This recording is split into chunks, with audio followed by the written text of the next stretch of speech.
It'll come. Welcome to the No Show. My name's Andrea Edwards.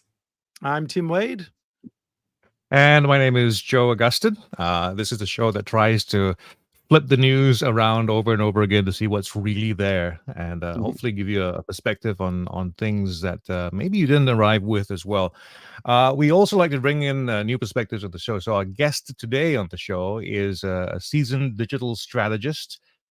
He is with over 2 decades of leadership experience, who bridges the gap between business and technology, applying a business-first lens to strategically invest in future-forward technologies.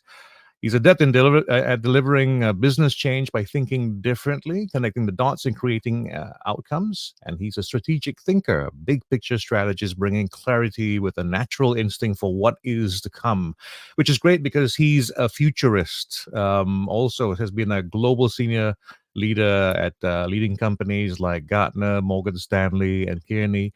His passion also extends to startups, where he's been an early-stage angel investor in over 20 disruption companies. Everyone, this is Neil Mann. Thank Welcome. you very much. Thank you. That's very much appreciated, and I hope I can do that massive intro justice. Let's see how we go. I missed the Gartner bit. I used to run analyst relations programs, so we probably cross paths at some point. But before we go on, I think you need to tell everyone about your swim around Singapore. So I was, looking to basically swim more this year, and I thought, it's just one of those sort of nebulous things you just say, oh, I would like to, wouldn't that be nice? But I need to have a bit of a target.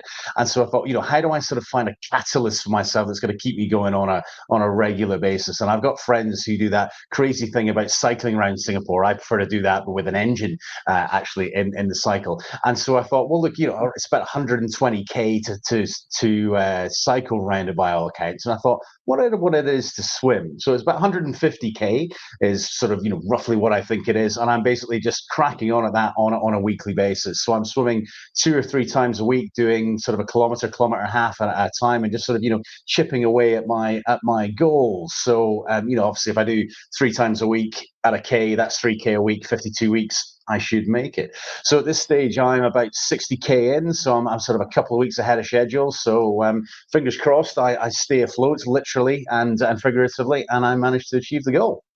Oh, good on you. Have you gone through the shipping areas yet? Not quite yet, thankfully. So we'll see that hopefully calm waters ahead. Yeah, wow. So when you look at your professional career and what you're doing with your business now, do you want to just share a little bit more about that, so people have got an idea of your current focus? Yeah, look, happy to. So, as was sort of said in the intro, I am a sort of technology futurist, but I particularly deliver what's called strategic foresight. So what does that mean? So actually, my first great love was actually history. And so we sort of, I begin to sort of look backwards in terms of, well, what happened and why did that happen? So for example, why did Microsoft sort of miss the iPhone moment? Why did Netflix do well, but Blockbuster didn't? Those sorts of things. And then if we apply that to companies today who are thinking about how do they make the best decisions today in order for what's going to happen tomorrow and in the future. So strategic foresight is really all about getting sort of independent, objective, and impartial views in terms of what are some of the vectors, what are some of the signals, what are some of the trends that we can already detect, and then we apply that to the future and we say, well, look, if everything's going to be great, what would that look like in, let's say, 5 or 10 years plus? How might we get there? Wonderful. Obviously, the opposite end of the spectrum is then when things maybe aren't going so well, and if there's going to be a disruption in your industry or something like that, what might that look like, and how can we potentially make decisions today and tomorrow and in the future to actually then, hopefully avoid those things? And really, my sort of superpower, I'm a technologist by background, and I'm really passionate about technology, but not just for the sake of it, right? So it's not just about the flashy lights and the zeros and the ones and the marketing and sales jazz hands. What can we do with it? That for me is the really interesting part of it. And I sort of bridge that gap between business and technology. So I typically work with CEOs, boards, senior business people, because they love the technology, but they don't necessarily understand it, because techies love to speak tech. And I sort of bridge that gap in between. So whether that is, doing talks, whether that's doing workshops, training courses, mentoring, a whole load of things, all about what's going to happen in the future. Because as I always say, the future isn't something that just happens to us. This future is something that we do. Yeah, nice. So if it's all right, if we could just focus on this for a bit. So we've been talking about AI in shows before, and you're going to give us a couple of really positive use cases for AI today. Um, are the leaders of business looking at AI within the context of the climate emergency? Are you sort of feeling that? Because, the energy consumption is so massive. And are you having those conversations yet? I am, yeah. And look, I think obviously ESG is on the table for everybody, and that's a positive thing. And one of the dichotomies at the moment is exactly that everybody wants to do something with AI. Most people don't actually know what they want to do. Senior business leaders are just saying, we must do something. So it's a bit of a hammer looking for a nail. But it's about how do you balance that between that sort of appetite and that optimism for AI in terms of then, your social responsibility and the environmental impact as well. So, there's huge demands for these things, but also we need to think about the long game in a multitude of ways. And I think at this point, we haven't fully formed that yet. Everybody just wants to do something. Everything is AI at the moment, right? It's almost if you're a business leader and your marketing release or your interview and you don't say AI, it's almost like you need to put something into a swear jar. And some of the stuff I've seen with AI at the moment is frankly ridiculous.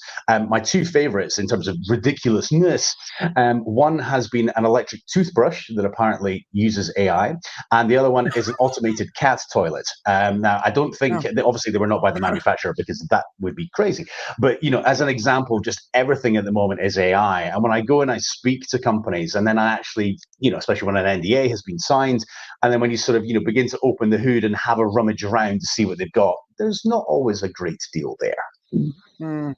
Interesting. Yeah. Well, I was reading, I can't remember, it was a Deloitte report saying that basically all of the technology industry that's been suffering with layoffs in the last 12 months, that there looks like there could be a jobs boom in the next 12 months because of AI and all of the infrastructure and technology and know-how that's needed. So, it's certainly an interesting space, but Indeed. Sorry, we've got a chance to talk to someone who's at the heart of it, Joe. I've got to go. I've got to take it. Okay. Well, I'm actually in the midst of trying to convince my two daughters who are of the age to look at their next steps at universities, to take a year off just to learn how to be great prompters, so that they can use AI. Great prompters. There's a career path. We're going to move from YouTube stars to great prompters. Well, the great idea is in business. Imagine if you could come to a job and carry 10 people with you. That's how a good AI prompter, a prompt engineer, basically, how they can add value. Shall we get to the format of the show? We are going to go through a quick set of takes on what's been happening in the world, so you're kind of up to date, and then we'll get to the theme today, which I must apologize for my rather gloomy post on LinkedIn, which sounded like the end of the world. But it's not far from what's possible. So the theme today is about the heat and the damned heat. And those implications that we're not perhaps thinking about. But let's get to the news, Andrew. We've all been seeing the devastating coverage of the human impact from the floods in Zimbabwe and Tanzania, and now in Zimbabwe, basically anyone at risk of flooding, so anyone near waterways, which are typically the slums, are being evacuated, and the military is coming in to do that. But there's also a lot of other dramatic flooding going on. So Saudi Arabia got hammered this week. China has seen some of the biggest floods they've ever seen. And of course, I think it was yesterday or the day before, the south of Brazil started to see a flooding event, which looks like it could be the worst climate impact event that region of Brazil has ever seen. And then I was just checking YouTube, and Dubai is being hammered again with floods. So, and the implications of Dubai being impacted on global business, travel, like the impacts are so huge. It's not just the place that's being impacted, but all the other ramifications. So a lot of big flooding events going on as well as heat. Yeah. Joe? From hot news to some cool news, I guess. In the 1980s, miners digging for diamonds in Botswana found what was at the time a disappointing discovery. A greenish octahedral shaped diamond that was unfortunately marred by a little black speck or two trapped inside. But now, using X-ray analysis and mass spectroscopy, geologists and physicists have confirmed that those imperfections are actually bits of mineral from the Earth's lower mantle. This is a real big geek moment, folks. This Yeah. substance has never been identified in a natural sample before, because it can't exist without the pressure of a diamond holding its molecules together. If you want to find out more, it's pretty cool to discover what happens when you break open a diamond with the stuff inside. It kind of disappears, but I'll leave it to you to find out exactly how. I wonder how much that diamond's worth now. It went down Since in it's value, broken came up, a back bit up less. again. Well, if the thing disappeared, sure. But if it's still in there and they've discovered that it's the thing from the thing that Jules Verne was trying to find, then Yeah. that's pretty amazing. All right. Anyway, we're going to Well- talk about heat later, but the US is now gearing up to what it expects to be the hottest summer of their lives. High temperatures across the US have the potential to increase risks for drought, wildfires, and hurricanes. I suppose heat stroke should be included in these risks as well.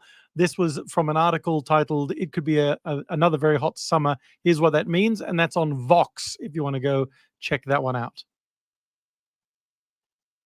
Okay, so interesting article in Newsweek. So designer and content creator Jory Waskahat, who's an Indigenous man from Alberta over in Canada, he decided to test his DNA. Now, surprisingly, his genetic profile showed an astonishing amount of Neanderthal DNA, which actually showed 98% more Neanderthal DNA than the average person.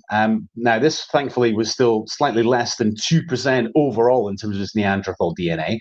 So, let's not get too excited, but this was a story that went viral. And as I'm a big hairy bear, I might have to go and do mine myself just to make sure. I can tell Careful you now, about- Neil. Careful about the data you give away. If you love your chocolate, it's going to get more expensive, and it's also going to become rarer. So Gittard Chocolate Company CEO Gary Gittard explains why climate change and disease have made sourcing cocoa more challenging. And this is a 150-year-old chocolate company, and they're bracing for a dramatic rise in cocoa prices. So stock up on your chocolate if that's something that you enjoy in your life. Well, that's the one thing I love about this show, all the good news we bring to the world. There's an article from John Timmer at Ars Technica that talks about the scientific consensus that has gotten a really bad reputation and how it doesn't deserve it. John's saying it's probably time to step back and examine the importance of consensus and why it's a central part of the scientific process. It plays a critical role in the day-to-day functioning of science, and by directing research to the areas where there are outstanding questions, a consensus actually makes it more likely that we'll be generating data that's directly contributing. Interesting. So it's not quite the scientific echo chambers that some people like to say a scientific consensus is. All right. Is Joe stalling? Yeah, that's what I Have heard. I? I heard him going a bit funny. He's Same. like went into the Matrix. Yeah, right. Oh, I don't know why that happened either. Am I back? Yeah, you're back. I bubbled all of a sudden. I think you were saying that the data was might take a little bit longer to get recognized for what it is, but Okay, the data well, will just, win out. I'll do it again because it's important. So basically, what they're talking about is how scientific consensus actually directs study so that the data that actually will contradict the consensus is more likely to be discovered. So it's not quite like an echo chamber, the way regular echo chambers work. When scientists agree on something, there's a lot more study, there's a lot more data, and we find out more about what's really happening. Alrighty. Well, let's have a look at wildlife in Singapore. And there's a rather nice wildlife story here. A critically endangered monkey called the Raffles-banded langur, don't know why his mother called him that, has been spotted on a Singapore eco bridge, suggesting species could be expanding their habitat, which is really great news as well. So perhaps I guess the wildlife in Singapore is growing. Certainly a lot more chickens running around our place recently. and roosters, And- which is rather nice. But now the monkeys are making a move. And the otters, right? Yeah, the otters are everywhere. They seem to be coming up on social media and Richard Attenborough stuff too. Nice. So, yeah. I remember when they Neil. first arrived, it was beautiful. Okay, so continuing on the animalistic theme, and now down south to Antarctica. Now, in RNZ News, it appears that seal pups and penguin chicks are being exposed to more ultraviolet rays in Antarctica than expected. Now, this is because while the ozone hole has shrunk, yay, it's actually staying open longer into December. And obviously, with it being the southern hemisphere, that's early summer. And that is the time for both new plant growth and also breeding season. And so these nippers, these young ones, are actually very vulnerable to UV rays. So yeah, less positive, unfortunately, that particular one. But we wish them well. So Yeah. penguins are going to be black, white, and orange from now on. Yeah. The poor Not little good. things. They've had massive die-offs in penguins, the emperor penguins. Then that's the sea ice shelf breaking up. So there was a viral moment this week as a group of young people were filmed emptying 2 rubbish bins into the ocean, and it was just off the coast of Boca Raton, which is just off Florida. And it was leaving a local event called the Boca Bash, which sounds like a whole bunch of boats come together and party somewhere. Anyway, these young'uns were drinking, and then they decided they were about 1.5 miles offshore, and they emptied 2 garbage bins that were full of their bottles, cans, and waste, and they just dumped it into the ocean. So anyway, it went viral, blistering attacks on social media about their irresponsibility. But to me, it sort of speaks to that larger sort of disrespect towards nature that we're seeing. Anyway, let's hope the law is on the side of doing something serious about it. It's also the question of what you do when you don't think someone's watching. Okay, so let's dig into some of the biggest stories you probably heard something about. So the U.S. protests, the U.S. student protests, and all that talk about what it means, especially with regards to what the universities have to do about their relationship with Israel. Biden has said that order must prevail after the UCLA Gaza protests were cleared. The cap was cleared. And some universities have also begun to, I guess, capitulate in terms of at least reviewing their policies in terms of how they engage with Israel. So Brown University has agreed to hold a divestment vote after pressure from the student protesters. It's quite likely it will head in the direction of divestment, but it's an indication of the protest making some headway. But at the same time, also what they've also found is that these protests, as much as people have said it, now the proof is in. People have been saying that these protests have been infiltrated by external parties who are just firing up the protests and not really being about students expressing themselves. And in at least one of these protests that was broken up, where they did sort them out in terms of who had student IDs and who didn't, it was something like only 5% of them that were actually students. The rest of them were outsiders who were using the occasion to make a point. Now, what's the divestment thing? Well, it's because a lot of universities make a lot of their money through investments with all kinds of companies. So so divesting is part of it will be just the investments, and the other part of it will be in terms of their relationships as well. So the students are protesting the relationship, commercial or otherwise, that the universities have with Israel. But it's a pretty interesting thing. I mean, the what's been tested is the right to protest. And people are saying that this goes against that. But there's a difference. I mean, I think the right to protest is one thing. The right to set up camp on someone else's property is a separate thing. I mean, it's a different kind of thing. So the idea would be, if you really, really want to exercise your right to protest, then what you do is you gather together, you protest, and then you leave, and then you come back again. I mean, that's kind of the flip side of it. It's a flippant way of looking at that. What I think about this is, if you surveyed the people who are involved with the protest in terms of their knowledge of the big picture, my my bet would be a lot of them don't know the whole story. A lot of them are very convinced about their side of the story, and therefore they're moved to do the things they do. You can see a lot of emotions running very high. Students are doing it, and there's a second thing that happens as well when people gather. Right, people forget what they're actually there for. You just realize that now you're in this team, and then the police team comes in, and there's been a bit of more than just tension. I mean, the tension erupts into little moments, especially when someone is hauled away. You can't really tell the details about exactly why they were taken away, but it's not a good look. So yeah, people looking on as people try to figure it out. People have drawn the parallels between this and Vietnam. I think that there's some parallels in terms of having a difference in opinion. And I'm not sure if it would be fair to say at all as well that those who were protesting the Vietnam War also knew all the details. So I can't really judge that and say that having full knowledge of everything is a prerequisite to kind of express or demonstrate what you feel. But at the same time, it'd be nicer if people who actually nicer for me intellectually anyway, that if you're here for something, you actually can kind of describe it in detail to me, and you kind of know the other side as well, and you go like, after all that, I'm coming down on this side.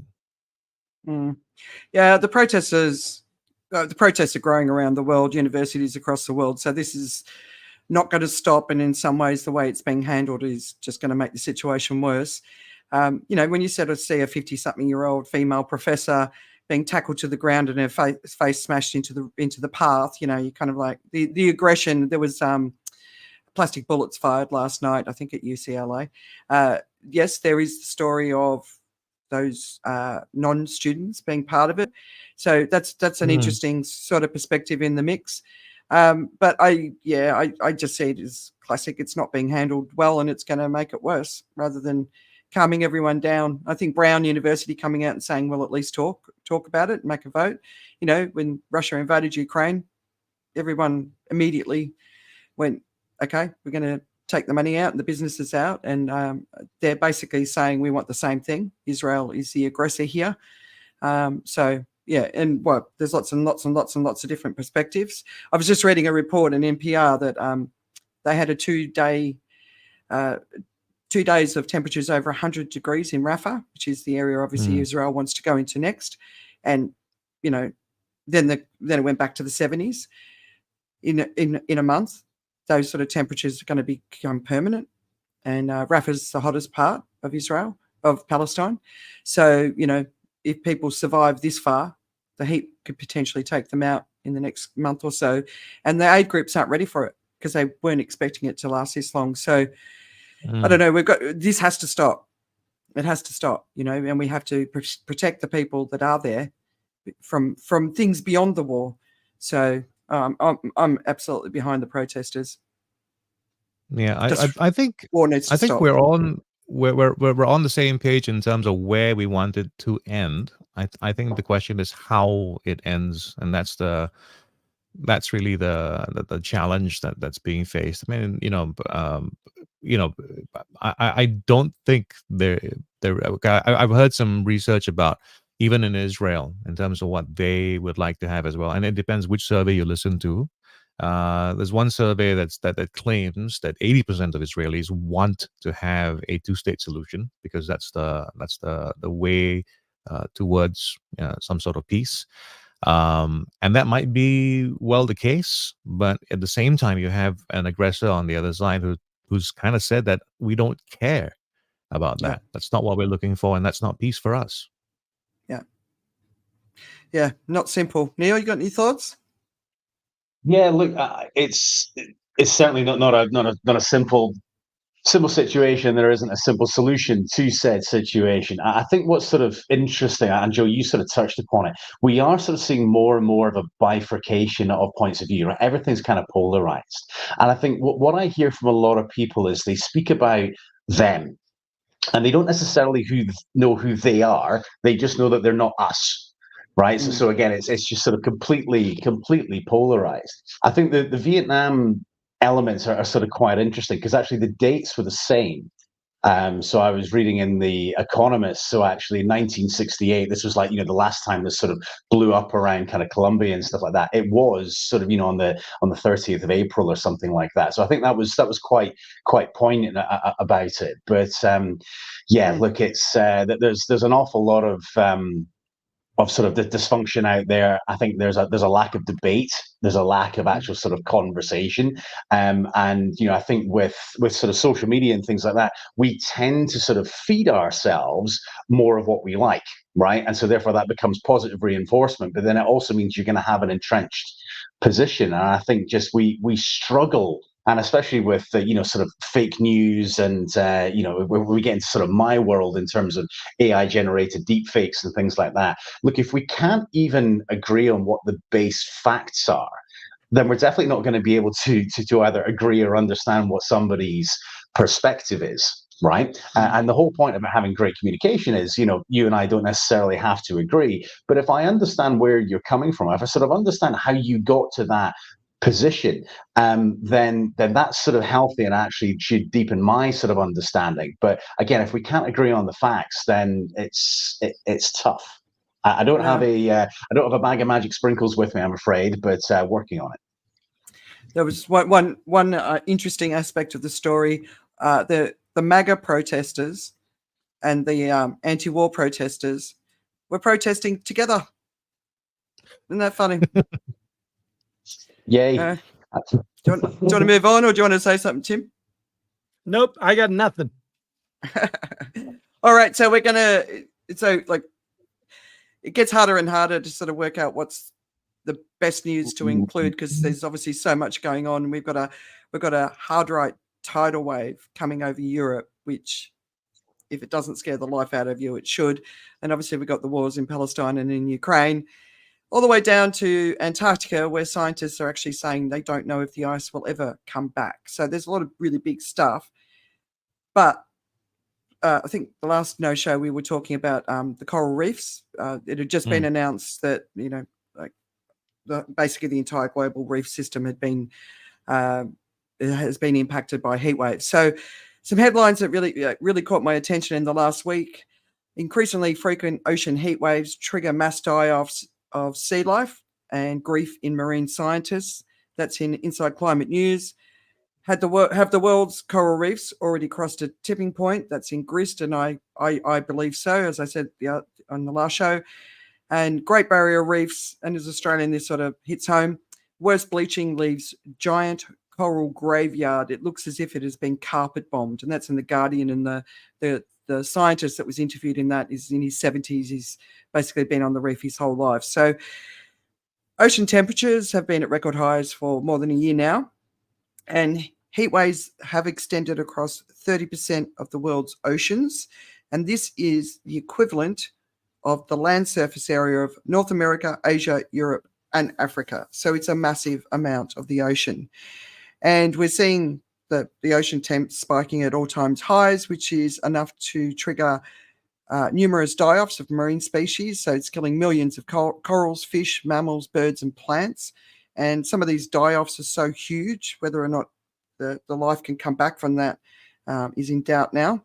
So obviously for the people who've been studying this their entire lives, it's just setting off this trauma in the community, because, this is their life work and it's being destroyed before their eyes. So I can't even imagine the grief that they're feeling, because they basically spent their entire lives protecting these beautiful assets like the Great Barrier Reef. It's so enormous, it's so beautiful, and it's so alive, and they're watching this die off. So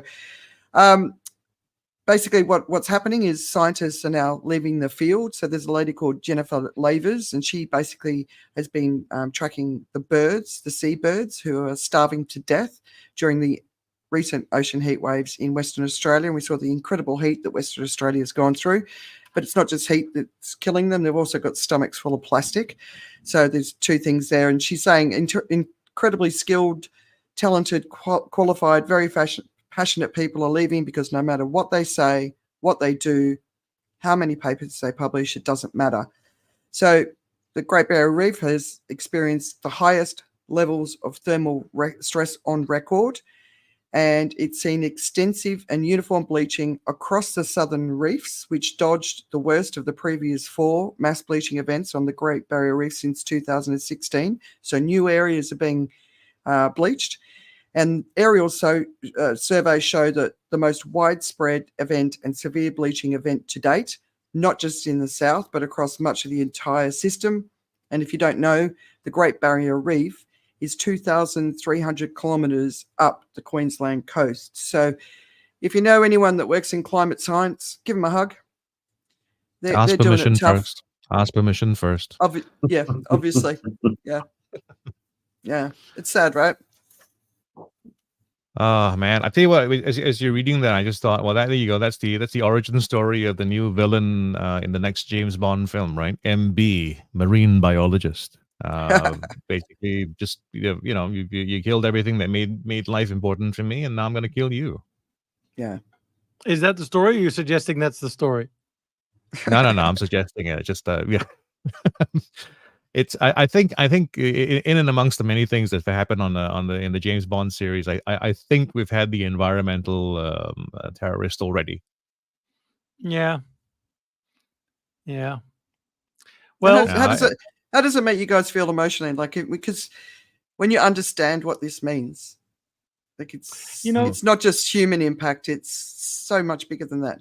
so I was reading today as part of one of my papers about Reinhold Niebuhr and the Niebuhr brothers, and they were dealing with ethical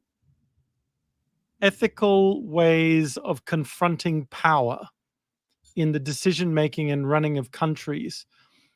And they were doing it from a Christian perspective, where the thinking of the time was just love everyone and they'll come good. And then, Japan attacked China in 1931, and they were sort of going, okay, we should respond to this. How are we going to respond to this? And they were really debating about how they respond. Do they publish more papers? Do they sit and sort of understand that it'll all work out in the end and some disasters have to happen? Or do they confront, through either coercion or violence, those in power to take action? And what sort of action would they take, whether that was internal action or external action? And when I'm hearing this from the scientists about, no matter how much I publish, no matter how much I care, no matter how much I try and communicate this message, it doesn't seem to matter. And I'm not going to give, I'm not going to give my life for nothing. Or so I really do feel for them, because there's a moment. Some of the stories that we're going to be talking about are people are coming to see the economic ramifications of the climate, and that's where the change will happen, because those people in power, that's their only metric. And when it comes down to the economic side rather than the moral side, or the feelings for the marine biologist or a bleaching of a coral reef, when it comes down to the economics, if they can start speaking the language of the buyer, if the buyer is the policymaker, we need to be speaking their language, not our language. And I think part of the challenge is from a scientific community and from our community, who are going out there trying to say, look, we got to do something. We're not really speaking the language of the buyer, which is, how is this going to financially impact you and get you voted out of office if this doesn't happen? Or how is this going to impact GDP on such a global level that it's going to affect our country, and therefore, your responsibilities and everything else? And it just feels like we're not speaking the right language. And it's interesting that we're talking about protests as well. So I'm reading, like I said, Niebuhr and Reinhold Niebuhr, because his brother Richard had a different philosophy. And I just find it, I find that we've got the same problems. It's just with a different dress on, and the same issues that they had back in the 30s and the 20s when they were talking about it. And we we seem to be stuck in this rhythm of hopefully they'll do the right thing. And no matter how much evidence comes in, it's a conflict of agenda and a conflict of interest. In a sense, they should be recusing themselves of making the decision because of this conflict. Yet they're the ones in the decision-making seat. So I'm frustrated, I guess, is what it would be the short answer to your question, Andrea, because one of the reasons why I shifted away from the industry that I was in to where I'm heading now is it feels to me kind of similar insofar as no matter what I was trying to do, it didn't feel like it was making the difference that I think where I'm moving to can have an impact of, in a sense, what I've done is I've gone from don't, hurt people with these things to, okay, well, I'm going to move over to treating people because they're going to get hurt. And, and I'm talking moral, emotional, spiritual stuff rather than actual hurting people, but still hurting people. So I feel for these scientists because it must be like painting your masterpiece and then having somebody just burn it. Yeah, I see a kind of different perspective on this one in terms of what people tend to draw up as the meaning of their work, of their life, and what they're supposed to be doing, right? I mean, and I come across this all the time because I deal with academics, and for them the goal was to get the information, to get the truth out. It's published, it's out, it's real. And then I think there's a kind of false glamour that people paint for themselves I'm speaking about this in a way which is about myself in terms of how I do things. I try to do things that are incredible, that are interesting, because at some level I want to be recognized for it, right? And then what I realize is that the work of getting this out is actually not the research, is not the finding out, it's not all that other stuff. It's the next step, which a lot of people don't want to do. So they draw the lines of achievement around the scientific work. The next step actually is communication. It's actually about getting it out there, getting it to the right people. If you think about some of the stories that we have, some of the changes that have happened, like famously, paper straws. Like it's the whole plastic straws thing has been going on for years, and then the video comes out of the straws. I think it's in the nostrils of the turtle, and then it goes international, and before long, you can actually draw the lines back to that's when it happened. And even now that it's been discredited in some way, the work's been done. It's actually happened. I was actually thinking about the work that we associate with Mother Teresa, right? And the work, as you evolve in terms of what you're doing, is no longer the work you started off with.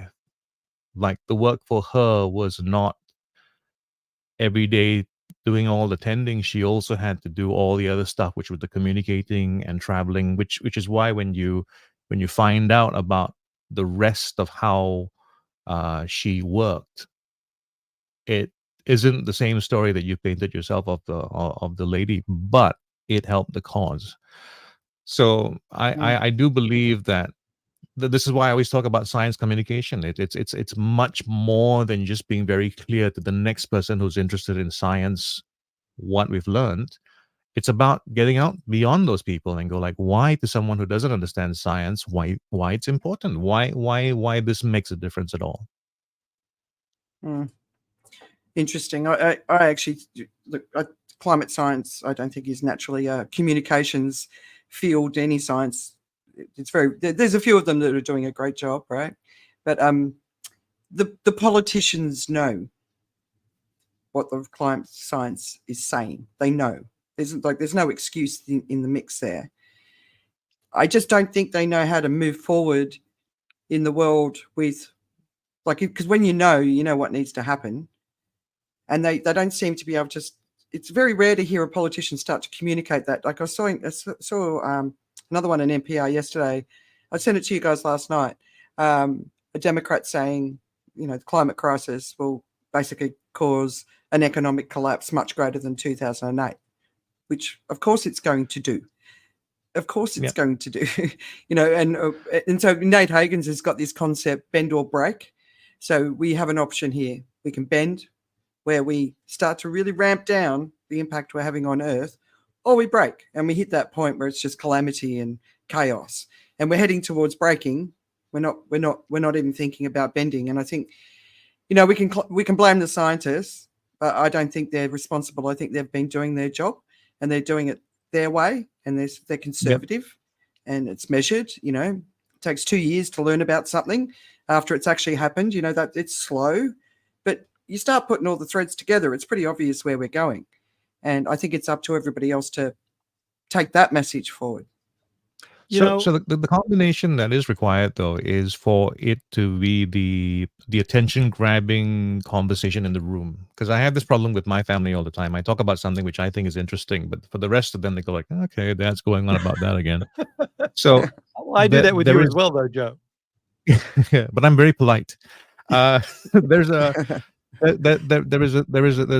thing about communication where you have a responsibility to sort of do the selling for it as well. You've got to be involved in the marketing of the thing, so that when someone says something about the environment, it's the important thing, right? And you've seen this with all kinds of policies that weren't as important. What we have actually is a scarcity of attention. We've got to try to figure out how to get the attention, sometimes of an audience, sometimes of the media, whatever the different things we're trying to do. We're trying to get hold of that attention. And when you choose something which is going to take a lot of work versus something that doesn't take as much work, and the currency that you're dealing with is actually attention, then it falls further down the list. Because when someone talks about the environment, there's no quick way of saying it so that it can be done, right? You know how it is, right? You sit down, you think about how it used to be death. I'll speak from my own experience. It used to be death to be seated next to a vegan at dinner, right? Not so much now, right? Yeah. And there's more of a conversation. It's more, there's more you can do with that. So I think science needs its heroes to soften the ground a bit. I know people think of people like Neil deGrasse Tyson, and I think that you need someone who's a bit more likable than Neil deGrasse Tyson. But you need someone like that. You need an Einstein, I guess, who had a little bit of a personality that people kind of enjoyed as well. Yeah, I just want to say something about heroes. I think especially the bend and break idea. And if you had two people that you needed to elect into government, one of them was austerity woman, and the other one was Superman.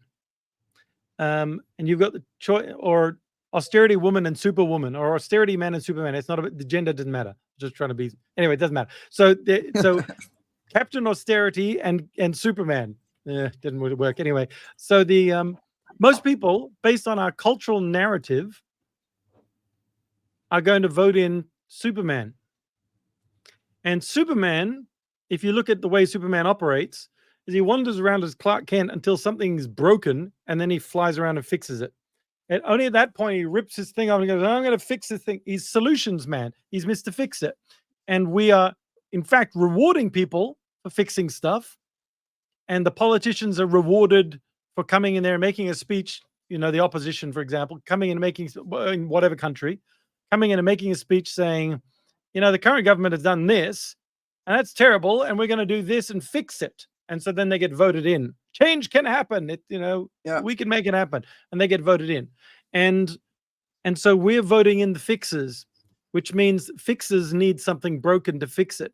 So if you're asking us to vote in Captain Austerity, they invariably get voted out, even though austerity is necessary. The bend is necessary, but we're heading towards the break because that's the only way that we know how to put on our superhero outfit and charge out there and do it. Well, what Joe's talking about is we need a mouthpiece personality that can go viral in a way that includes a lot of people. In fact, we need a team of those. We need the Avengers of communication that go out there and somehow connect with whoever their tribe is and connect really nicely with them. But at the moment, we're locked in. We just keep voting for which superhero is the lesser of two. Looks probably not the baddest guy.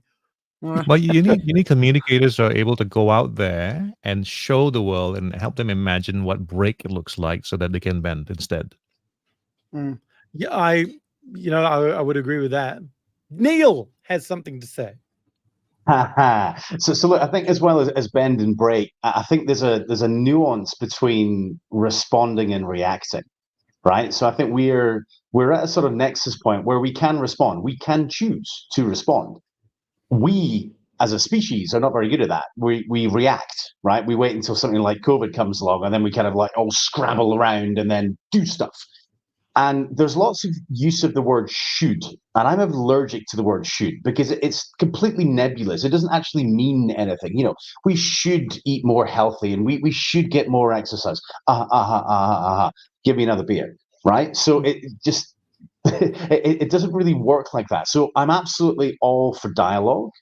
I'm absolutely all for debate when it comes to communication, but there needs to be do after that. And there's none of this should, none of them, anything else. You know, I hear you what you're saying, Tim, in terms of like the superhero, but they're not superheroes. They're Walter Mitty's, because fundamentally the electorate doesn't like the taste of the reality check, right? You know, if a politician actually has the gumption to come along and say, actually, this is what it's going to take, girls and boys, right? You know, we need to start doing this, this, and this, and stop doing that, that, and that. Then, you know, that reality check will go with the electorate and they'll go, oh, no, I don't like the taste of that at all. Let me have the populist guy who kind of comes in with the jazz hands and, you know, that the high level stuff, but it doesn't actually turn into something practical and pragmatic and demonstrable. It's just vapor. Yeah. And makes life worse. Yeah. And I mean, the other thing is, even if I was the politician that goes, okay, we need to do X, Y, and Z, that's definitely what we need to do. I'm going to jazz hands this to get in, but we need to do X, Y, and Z. Even if I then came in and go, all right, guys, I'm in. We're going to do X, Y, and Z, like I sort of alluded to, if you remember that little tiny bit where I said this, that's actually what we're going to do. I can't actually succeed because the rest of the world isn't doing it. Yeah. And if the rest of the world isn't doing it, then we may as well scramble to gather as much as we possibly can before it breaks, because when it breaks, we're going to need what we tried to hoard. Yep. And then I know that sounds incredibly. You're seeing it with fossil fuels. Pessimistic, but you're seeing it with fossil fuels. You know, like I know Synax, like they've got to secure the energy. I mean, they probably should spend a little bit more time focusing on securing the food. You know, but yeah, I mean, you're seeing that sort of action, but it is right. Like no one country. I mean, Lee Hsien Loong has been talking about this for a long time. Until everybody does it, and I think, you know, the global leaders of the world need to say, this is where we are, and if we don't want to head towards this collapse, this is what we need to do, and we need to get started, and it's going to hurt. But if it breaks, it's going to hurt a lot more, and we're kind of at that point, because no matter what we do, we're not going to stop what's happening. We can slow it down a little bit, make it a little bit more bearable, adapt. We can't stop it. So but it's going to get to a time where it's just too late to do anything. You know, Indian Ocean is looking like it's moving towards a permanent new state, which is a heatwave state. And that's going to, where we live, it's going to impact the entire region. Hurricanes, storms, heat waves, like what we're seeing now, but even more extreme. You know, are we too late to stop that? Probably. So what do we do about that? Where do people move to? Are we setting up migrant cities in the north so that people have a place to go with dignity? We're not doing anything. So we've got a lot to do, and we just need to get started. And that first point, that starting point, we just don't seem to be able to get to that point. And the politicization, the right wing, that's rising across the world, not just in Europe, they're promising they can fix this stuff. No, they can't. They can't. And they want to block everyone from being able to migrate. So yeah, we're heading towards some pretty serious times. But should we move on? I'm with you on that. Yes, No, sorry, go. just very, very No, quickly. go. Yeah. On the just starting, it is really important, right? So obviously in my world, when it comes to all things digital and emerging tech and innovation and things like that, you just need to start, right? It's that. And also, excuse me, progress is greater than perfection, right? So we don't have to wait until all the ducks are in a row, because ducklings wander around, right? We just need to get started. And if we're fearful, the best antidote to fear is action. Just try. And that's on all of us. It's not about them. It's not about the scientists or the politicians or the neighbors or the xenophobe. We all just need to do. Yeah. You know what we actually need? We need a global election where all the countries have elections at the same time on the 1st of January, 2030. I mean, earlier would be better, but we can't get our ducks in order because they're wandering around the road. So and everybody votes at the same time, and there is a global agenda on the table, not just a local one. And unfortunately, that's never going to work. So let's move on. It would be a good idea, but right. Yeah, that's what we need. That would be an interesting one, though. Okay. Speaking of interesting, this is an interesting story. This is kind of I guess it's a feel-good story, really, which is nice. Now, it's been brewing for the last couple of months. Scientists are pushing a new paradigm of animal consciousness, saying that even insects may be sentient. And so bees playing by rolling wooden balls, apparently for fun. The cleaner wrasse fish appears to recognize its own reflection in an underwater mirror. Octopuses seem to react to anesthetic drugs and will avoid settings where they likely experience past pain. All three of those discoveries came in the last 5 years, indications that the more the scientists will test and observe animals, the more they find that many species have inner lives and may be sentient. A surprising range of creatures have shown evidence of conscious thought or experience, including insects, fish, and some crustaceans. So this is from Scientists Push New Paradigm of Animal Consciousness in ampproject.org. Nearly 40 researchers signed the New York Declaration on Animal Consciousness, marking a pivotal moment as a flood of research on animal cognition collides with debates over how various species ought to be treated. The declaration says there is strong scientific support that birds and mammals have conscious experience and a realistic possibility of consciousness for all vertebrates, including reptiles, amphibians, and fish. That possibly extends to many creatures without backbones, it adds, such as insects, decapod crustaceans like crabs and lobsters, and cephalopod mollusks like squid, octopi, and cuttlefish. And the declaration says, when there is a realistic possibility of conscious experience in an animal, it is irresponsible to ignore that possibility in decisions affecting that animal. We should consider welfare risks and use the evidence to inform our responses to these risks. As if to prove this, for the first time ever, a male orangutan has been seen treating a wound, described as a never-before-observed example of a wild animal treating its own wound with a substance that shows medical properties. So Rakus, the orangutan, picked some leaves off a vine known as the aka kuning, which is abundant in parts of East and Southeast Asia. And after chewing on them for about half an hour, he applied some of the plant's juice directly to the wound, repeating the application over the course of several minutes. And at the very end of the process, he applied a more solid plant material on the wound, kind of like a plaster. And he did this for several days, and it healed completely with no signs of infection. I mean, if we do declare all species other than humans also conscious, we can work to save them as well.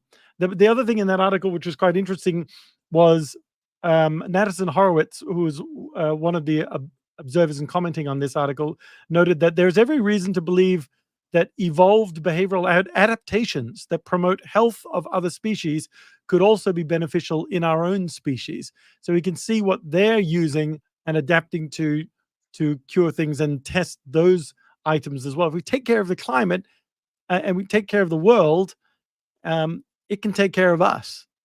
So it's fascinating to find these behaviors so human-like as well. I've never had that article finishes really nicely with we're much more similar than we are different, because I was about to say it sort of encourages that now we got a new us and them that we're trying to make us, but the similarity is definitely there. That's an interesting one. What do you think? Well, I was just going to say there's never been a doubt about birds being sentient. They always know that I've washed my car. Nice. There's a couple of other ape stories that I thought were interesting. So first is because of human tourism, the apes and chimps across Africa are being exposed to the common cold and are dying in much, much greater numbers. So they're already at risk of extinction, but that's happening. And another story is because of we were talking about cocoa and the disease and climate change impacts on cocoa, there's a lot of nutrients in the leaves. And because of a shortage of these leaves, because they're using them for other things, they're eating bat dung. And you'll like this, Joe. I should send it to you, actually. They found a similar zoonotic, something similar to COVID-19, but it doesn't have the same, whatever those things are that link it to what's happened in humans. But eating bat dung, and it's not just the monkeys, it's also some deer and some other ones, but it's basically their need to get nutrition when nature's not providing it. So by the way, all arrows point to the bats most times because they are the most resilient to all kinds of stuff, and everything survives in their system. It's amazing. All right, Neil, do you want to talk about AI? Yeah, sure. So, Dr. AI, we'll see you now. So, the WHO, the World Health Organization, they have a prototype, and it's a virtual 24 hours in the day, 7 days a week health worker to provide health information through a human-like avatar. So, Sarah, which stands for Smart AI Resource Assistant for Health, Sarah, uses generative AI to help you lead a healthier life. Now, it's interacting with you around sort of basic topics like healthy eating, smoking, mental health, stress, and also in 8 different languages. Now, Sarah needs access to your microphone and also your camera, so you can actually speak to it. I'm going to call it it rather than her, or type. And the bot is actually capable of sympathetic responses to users' input, including facial expressions. So, though each visit is actually anonymous, to be able to mimic this empathy, Sarah accesses the camera to store the facial expression of a user for about sort of 30 seconds, and then the recordings are subsequently deleted. Now, there's the usual caveats that you sort of see that, this is a digital health promoter, and that it's new. It's constantly learning to provide the best available information, and will be updated on a regular basis to, constantly improve. Now, there is, however, a bit of an issue.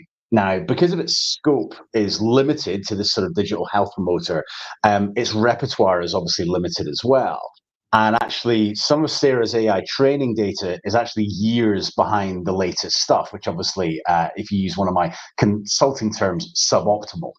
Now, it was actually trained on what's called ChatGPT 3.5. So this is obviously from OpenAI. And now this only has data up until September of 2021, which if you think about it, is quite a long time ago. It's certainly in AI and data terms. And so this bot doesn't have up-to-date information on medical research, even stuff from the WHO itself. Now, on top of this, the bot occasionally provides some bizarre answers, and these are known in AI circles as hallucinations. Now, these can actually have obviously quite dire consequences, despite this disclaimer of it being, not a tool to give medical advice. So perhaps the WHO needs to integrate what is now being called MedGemini from Google DeepMind, which is a family of AI models which are fine-tuned for medical tasks. Now, it has set a new state-of-the-art of 91.1% on the MedQA USMLE, lovely mouthful there, benchmark, and it actually outperforms GPT-4 models by an average margin of 44.5% on 7 multimodal benchmarks. Now, these models are multimodal themselves. What does that mean? So that means that they can provide text and images and video outputs. And although these particular models are not yet available to the general public for use, the company has published a research paper highlighting capabilities and methodologies.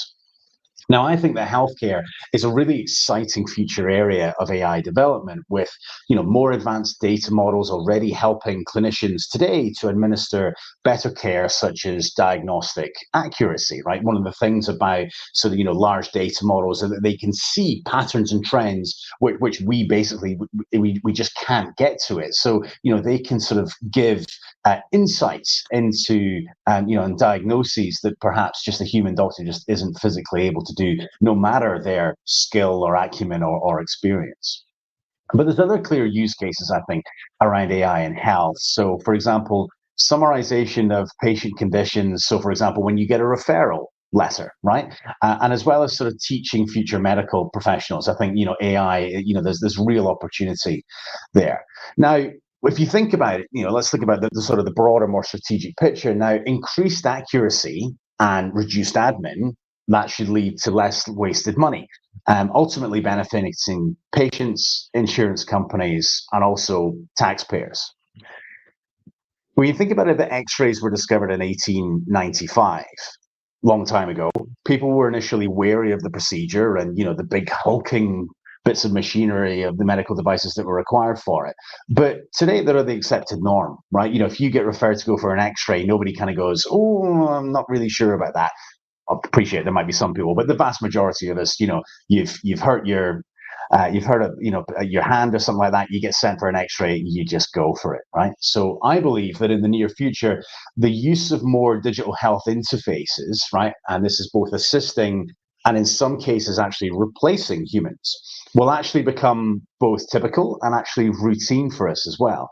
Now, I know that AI models, they might make mistakes, but so could a human health worker as well, right? So I'm interested to hear sort of, your views in terms of what would it take for you to trust AI when it comes to your own personal health and well-being. Andrea, I'll maybe throw this over to you first.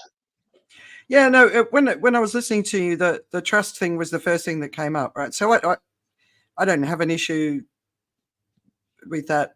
I don't think I do anyway. My concern is actually different. It's where we've got to trust these systems that they're going to say they're going to store our information for 30 seconds and then they're going to delete it. The AI systems are owned by the companies that created social media, which are data companies.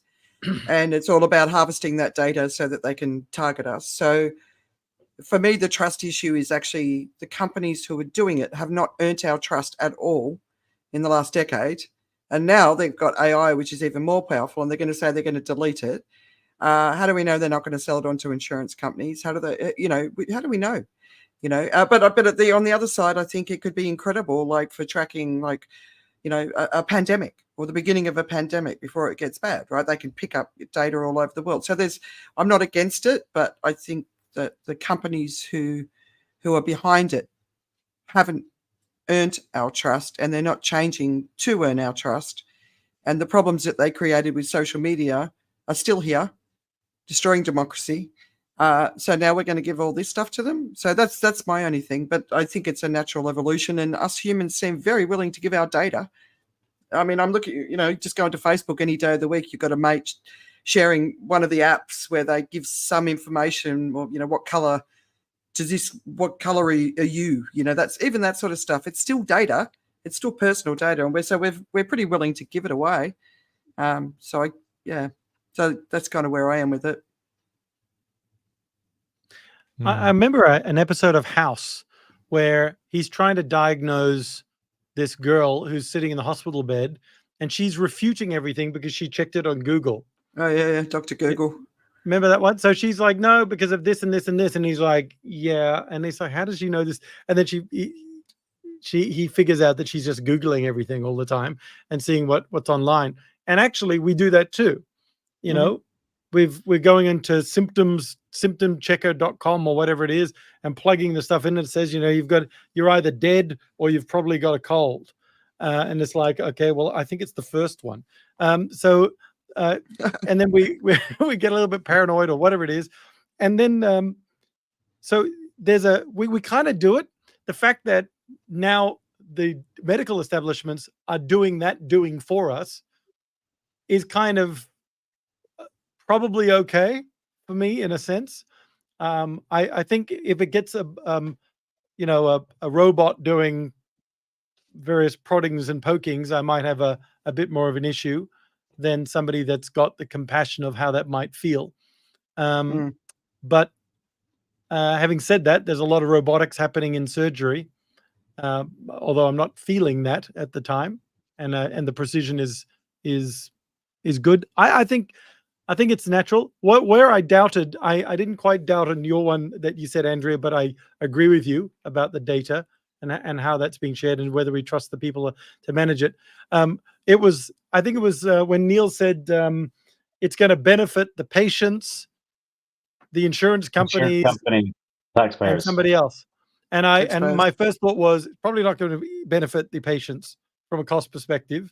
The profitability will go to the pharmaceutical companies, insurance companies, and the doctors themselves. Was with the running of their clinics at a cheaper rate, and maybe the aggregators of those clinics, the ones that a doctor signs up for and they manage everything for me, and I just do my doctoring, and I can shrink my staff numbers down.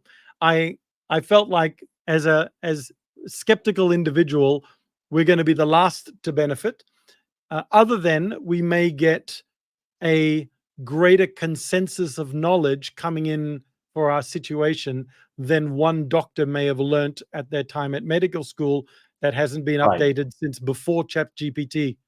2001 is still much more recent than the doctor's medical school learnings 20, 30 years ago. And a lot of their information maps is coming from trying to keep abreast and going to conferences and updating their skills and stuff, but a lot of it also comes from the person who's trying to sell them something, telling them why this one is the new technology, etc. So that there's pros and cons, I guess, is what I'm saying. But I see AI being very good for costs, actually, because what's going to happen is as more and more AIs are designed to be convincing and actually more relational, you're going to have a digital partner in keeping you healthy as well. So it's easier to be sort of on a program if your AI is doing some of the heavy lifting for you, so to speak, right? I mean, if you have those glasses that can kind of see what you're eating as well, they give you some feedback in the world, and they can give you something about the impact of what's happening. So I think it's not necessary that costs are always going to go up, and that it's going to favor the pharmaceuticals. I mean, I think the impact of AI is going to be a lot of less drugs are actually going to be consumed long term. There are going to be some star drugs because people are lazy by nature, but I think health is going to improve. I think that the day's going to come when you go to a doctor, and if they don't use AI, you don't want to trust them, right? Because what doctors actually are, in a sense, they're real-time statisticians as well. And then their confidence, I won't say shysters, but I've been saying the world runs on smoke and mirrors, right? And you want your doctor to have a pretty good idea of what's up with you and what could be a good thing to do for you. And then he's got to be, or she's got to be, the one who sort of convinces you that, yeah, this is a good idea. This is what's going to work for you, because that's a significant part of the process towards healing as well. And I think AI gives you lots of confidence. I mean, it's just the ability to have a better sense of what it might be. You know, and it completely slipped my mind. AI wouldn't do this, but I had an example about how AI can really make that much of a difference as far as analysis is concerned. And I was Well, hoping that these extra words I've got an from William example. would help I've got me. an example that's nowhere near as good as your example. But the example is that the next time I'm going to go shopping for my cure, I'm going to get a triple strength placebo. The strength placebo, I think, does the job much better than the normal strength placebo. Nice, Okay. but Joe, you made not Joe, Tim, you made an important point about Dr. Google, right? So, you know, you go onto Google and you search for symptoms. So, for example, I've got red welts on my bum, which I don't, by the way, just in case you're wondering.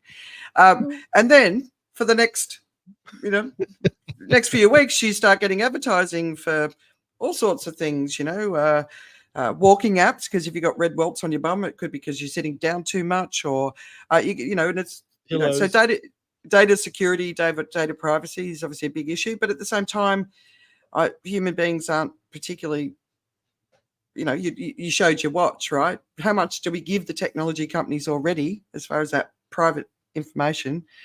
So we seem to be willing to sort of hand it over without sort of really fully understanding the consequences. But then you've got the whole cybersecurity risks in the world at the moment, which are going off the charts as well, right? So are you really willing to put all that information out there? No. I think we've got to think more. We've got to think long term and impacts, Okay. Well, just thinking about having enough time to do everything, should we move to the next topic as well? Yeah. Now? Okay, so the question that's being asked here is, what's going on with the bird flu? Is it time to panic? The short answer, no, but you're not going to agree with me. So there are lots of things that are happening right now. So the scientists are worried that in the U.S. they're missing out on bird flu cases on farm workers, or in farm workers especially, and that's largely to do with the way we address health. I mean, and it's a U.S. phenomenon as well. You know, lots of people don't go to the doctors; they self medicate. And as we talk about bird flu, what is bird flu? Well, it's flu, but of a certain variety. What are the symptoms? Well, very much like the kind of symptoms you get when you have a regular flu. So people aren't necessarily knowing that they have they might not know they have the bird flu when they have it. And people who are, of course, trying to track the disease are saying, you know what, we have to actually track the workers, because they're in contact with the animals that seem to be picking up the bird flu. And who are the animals right now? Who? I think I'm influenced by the earlier topic. There've been some, well, 1 in 5 milk samples have shown to have bird flu virus fragments in them. Now, this is quite a large number if you think about this. It's important to note that these are not live viruses, because pasteurization probably deals with that. But I think if there's ever been a case right now for not having completely fresh milk, because some people try to get past the process of pasteurization, thinking you're getting rid of something.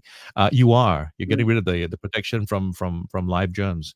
But yeah, so the indication is that because of those fragments, and because of the fact that showing up in 1 in 5 samples, that this is also a bigger problem than we perhaps understand. Now, there is again further examples of how the disease is crossing into different areas. So far, it's birds, and then other mammalian species like a dolphin. That was a study that came up from, I think it was the University of Florida, who was making who published that study. It's important to note they don't know how the virus got into the dolphin. It may just have been food, as it usually is, but the specifics are not known. It was the But party boat. why? Yeah, Yeah. well, it probably was. It's Florida, so there might have been that. But there's this big overarching question, which is basically why should we care about bird flu? Because it's like the flu, right? And the reason is it's a strain of flu that we're not familiar with. We're bird flu naive, which is the term that was used for COVID before. We're COVID naive, and even though in terms of the disease, it's not particularly lethal in and of itself, it has the same kind of potential that COVID has or had.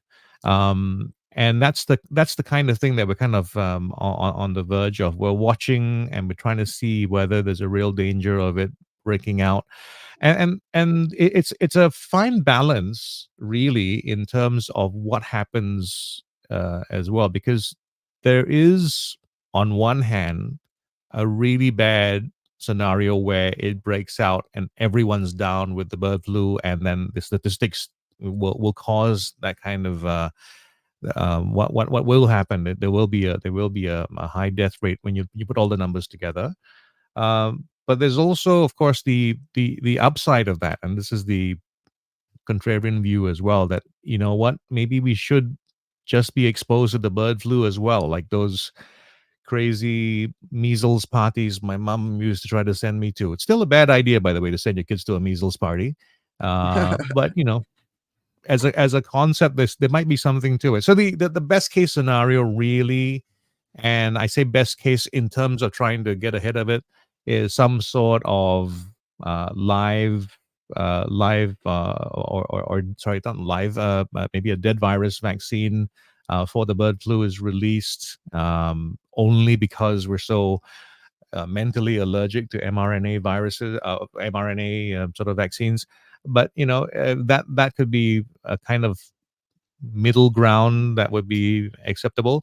I I don't think it's time to panic, but like I said, there are quite a number of people who tend to disagree with me about such opinions. Mm. I think more tiles have to fall before you panic, and even then, panic is not the answer. I'm Yeah. still gonna. So, I mean, I appreciate your perspective. I'm still gonna only buy 4 out of every 5 milk in the shop. Yeah, choose the right yeah, ones. Choose the right that, ones. I always that'll skip work. one. Yeah, Yeah, one row that'll work. back. So one of the things that I sort of noticed is it's now in pigs, right? And so when you go back to the beginning of civilization, when human beings first started living with animals, the flu and the ancestor of the modern day flu comes from pigs, and that's how humans got that disease, and we've built immunity to it over time. I like the preemptive attack of getting the injection. So I think, to me, the transition to pigs is something to pay attention to. And the other thing is, it's incredibly high death rate when it impacts animals, birds, seals, dolphins. So if it does take hold, it could be a major disaster. But maybe the world needs that at the moment. I don't know. Cull us out so we can heal the earth. Are you concerned, Andrea, that if it gets more and more prevalent in pigs with this bird flu, we're going to see pigs flying, or do you think that's not something we're not a current concern. Yeah. Look, I think for me, it comes back to what I was saying earlier in terms of we're not very good at responding to things, right? I mean, I agree, Joe. No, we shouldn't be panicking about it, but also let's not just be sort of blasé and stick our heads in the collective sand, right? So it's really about, what are some of the actions we can actually take? What are some of the potential implications? If I sort of put my futurist hat on, if we sort of project this forwards, the utopian thing is, well, nothing happens and we crack on. Okay, that might happen. What's the probability of that? And then what's the opposite end of the scale? What's sort of in between? There's a tool that I use called the futures cone, where basically you come up with sort of all of these possible futures, and some of them are preposterous, and some of them are possible, and some of them are preferred. And I think if you could apply this type of model to basically anything, and whether it's in your personal or business life or whatever. And I think when we look at something like this in terms of, look, we know this historical historical precedent, fairly recent one in terms of COVID, in terms of what some of these implications might be. So, if this does come to pass, what are our options? And, if we can look at that now, then we can maybe make some decisions about what our actions are, as opposed to, either taking a sensationalist view or just going, she'll be right. Both those things are probably opposite ends of the spectrum, neither of which I would necessarily subscribe to. Let's see if we can have a little bit more balanced, again, dialogue and debate, and then let's do. Yeah. I feel like we've heard about bird flu and swine flu for ages, like 20 years. I mean, at least. But this current thing that's going on 2-3 years now. It's been around obviously a lot longer, but it's been the last 2-3 years where we've really started to see it escalate more and more species, and now, of course, in the States, because it's moved into the farms, and we don't know if it's happening in other parts of the world. It's just the US that's talking about it. But there's definitely a panic. Like I said on Twitter, vegans, I think it's their problem. I mean, I think they're doing it, obviously. But yeah, I mean, I think just sort of still practicing some common sense. When you're traveling, mask up, or get one of those virus sprays up your nose so that you don't have a risk of absorbing it. Just being sort of conscious and making good decisions. I think that's all we can do at the moment. But panic doesn't get us anywhere. And the CDC does have specific advice: don't kiss birds. Oh, that's a good one. I'm not even making that up. Yeah.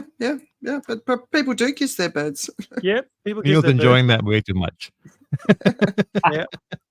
All right. So moving on. So PricewaterhouseCoopers, or PwC, they released a report, and it's climate risks to 9 key commodities.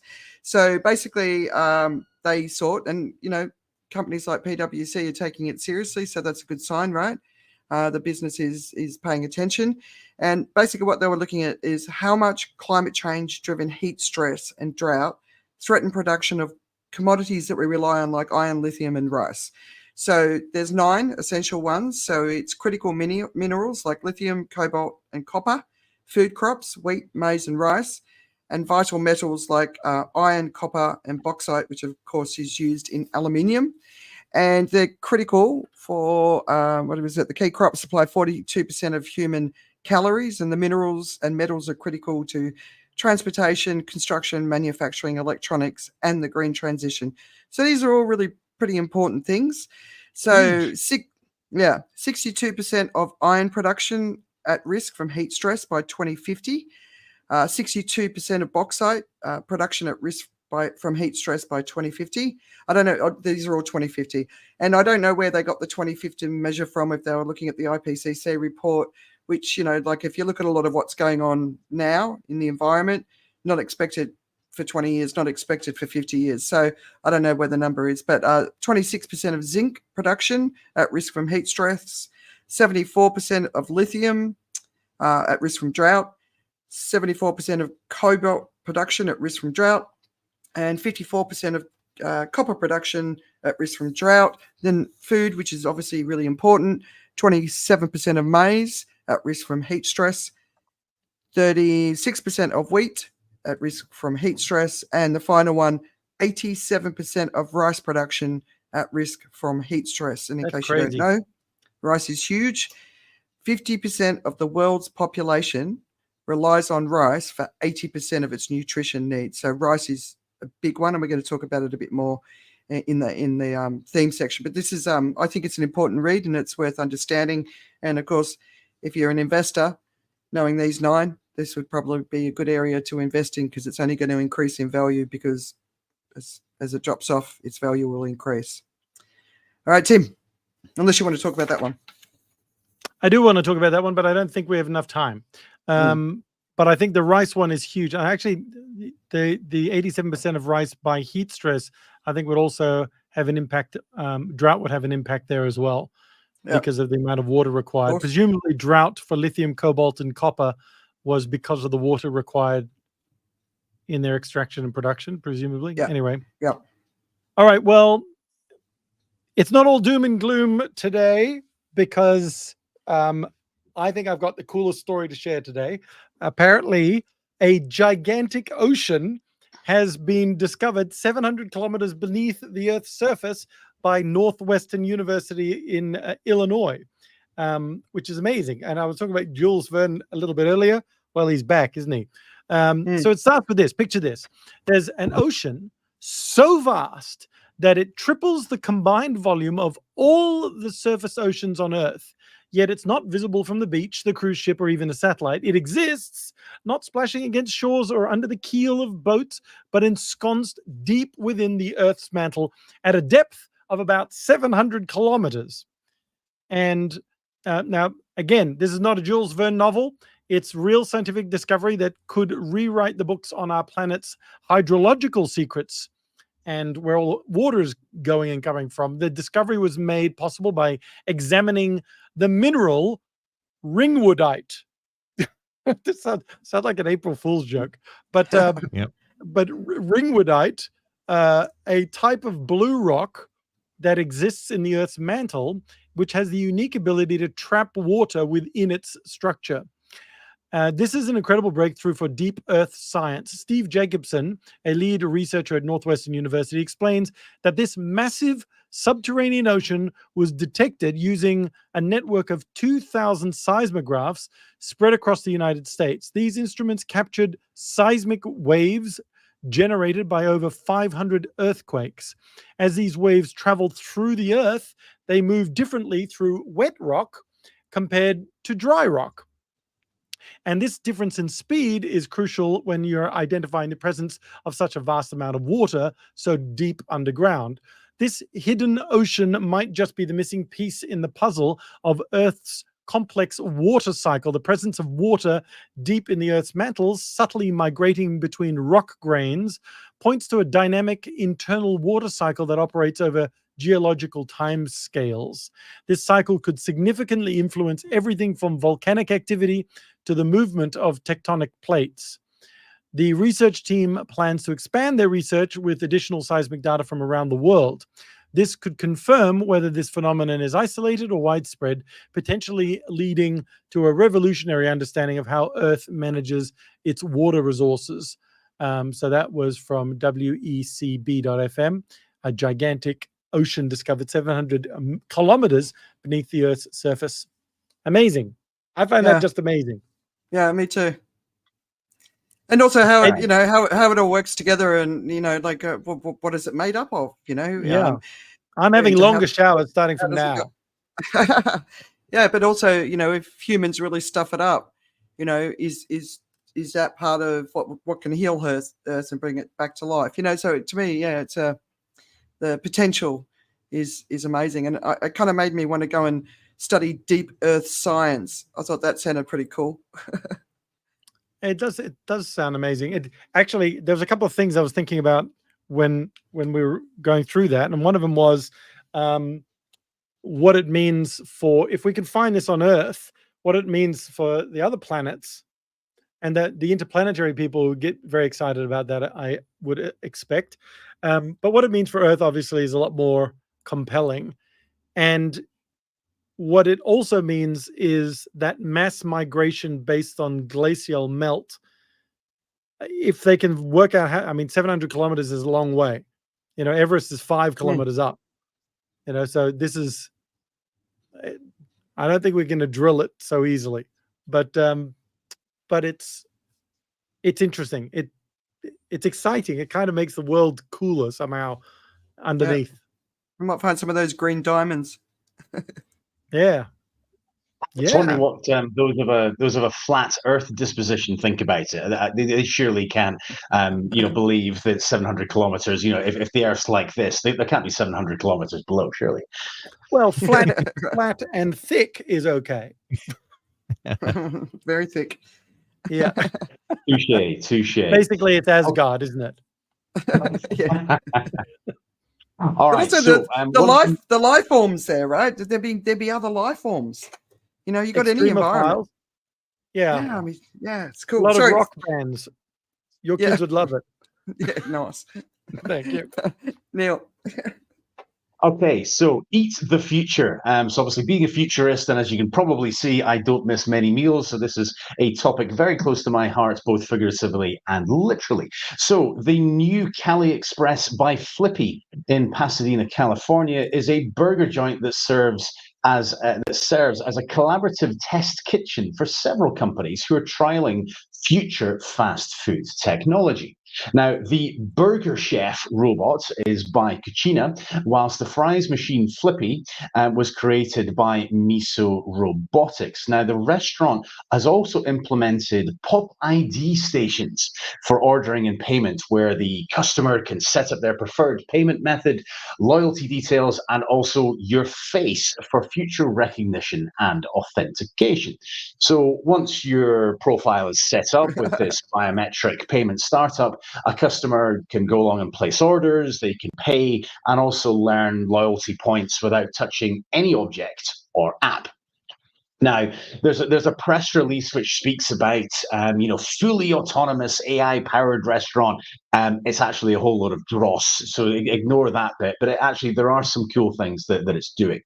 So for now, a small number of biped mammals like you and me are still required to push the buttons on the machines, salt the fries, assemble the burgers, adding toppings and so on, It and could be also birds. actually serve casual meals. Maybe a gap in the market, or is it a market in the gap? I'll leave you to ponder that one. And so so they have to also serve the meals. Now the outlet offers a fairly simple menu of burgers, cheeseburgers, and French fries, including that the meat is actually premium Wagyu blend beef, which is cooked to order, and they can offer this at competitive prices due to this automation, right? Because they have the Flippy and also the Burger Chef. So, this is all very interesting, but what are some of the benefits of using food and beverage robots for both workers and for businesses? Now, for us warm, fleshy bipeds, we can maybe move away from dangerous areas like grills and fryers where, we could slip because of grease, or, burns from obviously cooking are certainly not uncommon. And although capital intensive to buy, these robots replacing humans may actually alleviate labor shortages and can reduce monthly operating expenses. And so with more automation requiring a smaller crew, that can directly translate to a less physical, less dangerous, and hopefully less stressful career for people that work in sort of fast food and food and beverage overall. And then in turn, that hopefully might reduce rates of staff churn. Obviously, higher rates of pay are obviously good for retention as well. But certainly in fast food, churn is a big thing. Now, at the start of April, California mandated a $20 an hour minimum wage for fast food workers. So from the business perspective, the value proposition of this sort of innovation and automation with robotics might be compelling in future. And globally, there are hundreds of thousands of fast food restaurants which share many of these challenges. So, given that eating is a national sport and it's not uncommon to have mobile robots deliver your meal or take away crockery, I actually wouldn't be surprised to meet one of these robots in Singapore before long. But the thing is, if I jab at one of these sort of hateful standing touchscreens at some of these restaurants and I pay with my face, and then my food is cooked and delivered autonomously by a robot, it leads me to sort of one big question. So, and perhaps this is me defaulting to being the national stereotype of a sort of parsimonious Scotsman, but with this all being in the United States, will you still have to add a chunky tip percentage, if this is all this happening by robots and everything else? So I guess my question to you lovely people is, how do you feel about your meal being prepared, maybe at least in part, by a machine? So, are you wary of a sort of dystopian mechanical chef, or maybe you think this will be wonderful part of our culinary future? So, Simmers, you've had the strongest reaction. I'm going to come to you first. What do you reckon? Well, it was last Tuesday. I noticed that KFC had a $9.95 box of 5 pieces of chicken on offer Tuesdays only. So, so I thought, and we were lining up to eat at a Japanese restaurant, and I thought, I'll buy that. So I bought the 5 pieces of chicken, and we went into our Japanese restaurant, and my daughter Zoe was running backwards and forwards to KFC to see if the thing was ready yet. It took an hour before I walked up to them and said, how long does it take to take 5 of those pieces of chicken and put them in a box? Because I've been waiting an hour, and it turned out my slip was stuck to the side of the thing with a piece of sellotape, and they'd lost it. And thankfully, what the girl did was she took 5 of the biggest possible pieces of chicken she could find and put them in that box, which immediately placated me. And 5 actual chickens. and I disappeared. But a robot could have done that pretty quickly. My first reaction to it was, that's a lot of people's first job, and some people's last, like when they're retired. And it made me wonder how many of these robots are being created at the moment to get rid of middle and upper management. And because I think that would be better. If we can get rid of all middle and upper management, just put robots in, because all they care about is the numbers anyway, so it should be fine. Then right. we would save so much money and create so many jobs. Because what we're doing is we're getting rid of our absolute lowest cost job. I know there's a lot of them, but I worked in call center management for many years, and organizations always wanted to cut our costs, yet we were the ones facing the customer, and we were the cheapest possible people they had facing the customer, and they wanted to get rid of us to give the customers a worse experience. It was just like, what are you guys thinking? Why don't we get rid of you, and we can hire another 10 people in the call center who will create a better customer experience and make our organization more money? Of course, that didn't go down too well with the person I was pointing at, but that was my first reaction was, at some point we're going to get rid of all the lower level jobs, and we're going to have a problem. We're going to have a new problem. Mind you, the answer to that is those people will then go to manufacturing to put together the robots that will replace their other job. Sure, with frying food and stopping yourself getting oil burns and stuff like that, I can appreciate that. I don't think it needs to be a fully automated robot, but it can be just safety mechanisms within the frying, process or whatever. But I guess that was my reaction. So if it means I get my chicken faster, I'm all in. And if I don't have to tip in America, all in. If it means a lot of people losing their job, and some of those people are struggling to make a living at the low end of the socioeconomic scale in our communities, well, that's going to be tough, and we're going to need to have some way of looking after them. Yeah. So I'm going to jump in, because to me it's a classic example of unnecessary use of technology with a big cost environmentally as far as the amount of energy that it uses. I think any company that moves to automation, robotics, artificial intelligence, and removes jobs, I think their tax level should be increased significantly, so that the people who do lose their jobs get a universal basic income, and those companies fund it. That's the way to solve the job losses. I think that's something that we're not thinking about. But if a company can make more money, but have less human capital, then they've got to start to invest in human capital in their societies that they operate in. It's a bad example for me, because I think of the fast food industry as one of the bullshit industries that we need to get rid of. And there's many bullshit industries, but that's one in particular. It's so bad for the environment on so many levels. The Wagyu beef burgers, it just makes me go, ugh. Whole deforestation in the Amazon because of beef. The chemicals in the food, and Tim, seriously, you've got to stay away from KFC. The amount of forever chemicals that have been reported in fast food is off the charts. It wasn't like that when we were kids, but today, the chemicals in our food, like my boys, they have it every now and again, but I'm constantly saying, hey, look at this article about what forever chemicals can do to your body. So so it's lots of different things there, but not a good use of technology as far as I'm concerned. Is that what the Look, F if I'm and the going to C ingest a stand for? chemical, it's going to be a forever one. It's just better economics. Right. So is that Sorry. like Kentucky Forever Chemical? Is that what the FC is for? Yeah. No, all of them. McDonald's is one of the worst, obviously, but yeah. Joe, Avoid what it. do you reckon? Automated robot burger? Well, I was just thinking about how we're always preoccupied about the steps involved, right? I mean, I think the food, I'd say easily more than half the food, if not maybe 80% of the food that we have is actually created automatically. I mean, it's just that it's finished by humans, as in like the last bit of it, right? I mean, Mm. most of the food, most of the plants, most of whatever, they go through processes which are largely automated. Boxes of cereal. I know it's not a good topic, but I mean, generally, in terms of most of the food that we consume, actually comes out as a result of a lot of machinery. So it's in a sense quite automated, and we just get preoccupied about that last little bit that we hang on to. Um, food, food, even for the people who create it for restaurants, is usually about consistency. We want to have something that we like, and we want to have it again.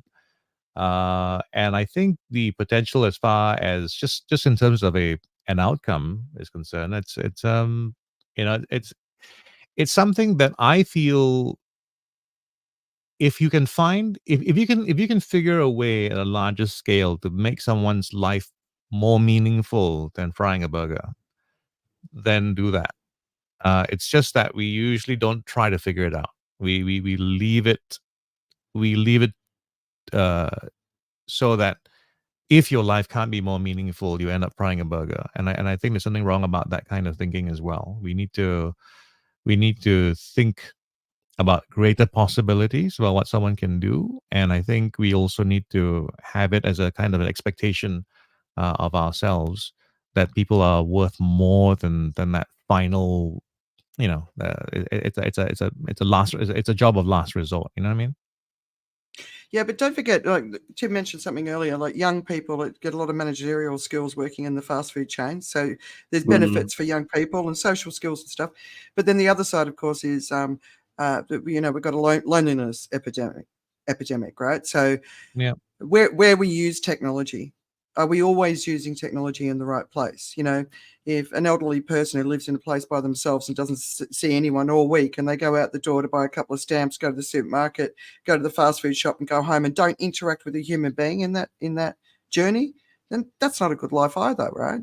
So I think, yeah, it's just that sort of holistic view of what should we really be doing? What's gonna enhance humanity? If we go fully automation, like with what we're looking at right now, I honestly believe that those companies that replace human capital have to keep that capital in the societies that they're part of. So through universal basic income, which Alaska's got a fantastic UBI program where there's obviously, but when you're not desperate for money, when you're not surviving, you can thrive, and there's health benefits, there's less obesity, people are creating jobs, they're creating art, they're creating music, they're doing different things, right? So if we want to go down this path, then we also need to open up that path of consideration and bring them together and say what's going to be the best for everyone. And we don't do that. It occurred to me just then that the way that we operate as a society, the microcosm of that is happening in corporate in a way. And that is, the corporate manager is focused on their KPIs. And when something goes wrong with the people, they send the people off to HR. So it's HR's, just give it to HR. HR will manage the people problem. I told them what to do. They didn't do it. Send them to HR, which of course is not HR's role, really. It's the manager's role to be the people manager as well. But when we look at the way the company operates in society, it's doing exactly the same thing. It's going, well, we're going to automate the crap out of this so we can get rid of the people. Whose responsibility is the people? It's not ours. Let's give it to country HR. Who's that? The government. So the government can look after that. That's HR. They can look after and facilities. The government is HR and facilities and finance. Okay. Anyway, head office. So just send it to them, and we'll just make our profit and hit our KPIs. So it feels like there's a it is provided a lot. It provides a lot, but we need to have some change. I just think that we're losing an element of I'm all for the robotics and the automation and everything else. The fact that we're actually talking like this in these devices in this particular way is because of a lot of all of this. So I'm not like throwing out what we're using and where we're at, but I think there's what we're really all talking about here is the humanity side of it, and the human cost and the human element and the human care and how we take care of our marginalized and our I guess the lowest skilled workers, whether they're retirees trying to stay in the workforce or in some sort of basic income or get community, or when we see a lot of them in fast food places here, or the youth coming through, like you said, Andrea, getting valuable managerial and teamwork experience and process-driven experience and stuff like that as well. So we got to look after humans. That's what we're saying. Of course, having just read the article on sentient beings, now we got to look after insects and everybody else as well. And we can't eat them, which is what we're planning to do. So now, as soon as we find out that there's sentient plants, we're basically all on the air and water diet. What do you think, Neil? Listening to what we've got to say. Look, I think it's a fascinating to see the different perspectives. Look, I'm a sort of unbelievable optimist when it comes to all things sort of technology and innovation and stuff like that. But I'm also not a zealot, right? So sometimes the simple solutions are just the best. I think given a lot of the challenges that there are in food and beverage in terms of getting to people to come and work in the first place, it's a difficult job, right? It's and a lot of us, we do sort of rely on these people to a degree, whether it's sort of Tim going away on his non-fast food in his particular case, but one of those things. But I think it's there are opportunities for sure whereby this can be a net positive. But when you spoke about the marginalized, Tim, I was thinking, I was like, you're absolutely right. But the priority for businesses is margin rather than marginalized. So, regardless of the tech, that's unfortunately kind of where things are at. Yeah, well, talking about marginalized. So we're all sitting in Asia, 3 in Singapore, 1 in Thailand, and we are going through the world's most extreme climactic event ever. Did you know that? They think for at least 6 million years. So a heat wave is baking the region. So it's not just Asia, Southeast Asia, it's the Indian subcontinent, and of course parts of Africa that aren't being flooded. They're suffering these unbelievable heat extremes, and the marginalized are the people that suffer the most. I've been doing a lot for the last it was this time last year when Thailand hit wet bulb temperatures for the first time that I went, oh, okay, this is here. This is already here. And it was 2022 when I kind of went, we're on the escalation path now, and 2023 was a real wake-up call for me. And still, a lot of people sort of didn't think so. Put out some blogs talking about how you can prepare for wet bulb temperatures. People thought I was too early with the information. I knew I wasn't, and of course, I don't like being right, but I've been proven to be right. And what we're seeing, Bangladesh, Philippines, Cambodia, Thailand, India, parts of India are expected to hit 60 degrees Celsius wet bulb temperatures. 60 degrees Celsius, you can't survive that. And the electrical grids are suffering. I read in Dhaka, the capital of Bangladesh, a few years ago they had 1 million air conditioners. Now they've got 5 million, but the population of Dhaka must be multiple millions more than that. So we're hearing about heat stroke deaths. They seem pretty low to me, like 30 in Thailand. I know people who've gone to funerals for heat stroke victims, but of course it's beyond humans. It's also the animals. And ultimately, it's going to be a food security issue. We were talking about 2050 from that PwC report for rice insecurity. Well, we're already dealing with those extremes now, and depending on how much we have in storage, the impact is not too far away when inflation, food security, or famine starts to impact across the region. I think in Singapore, you're in a much more resilient place. Your electricity grids aren't falling over, right?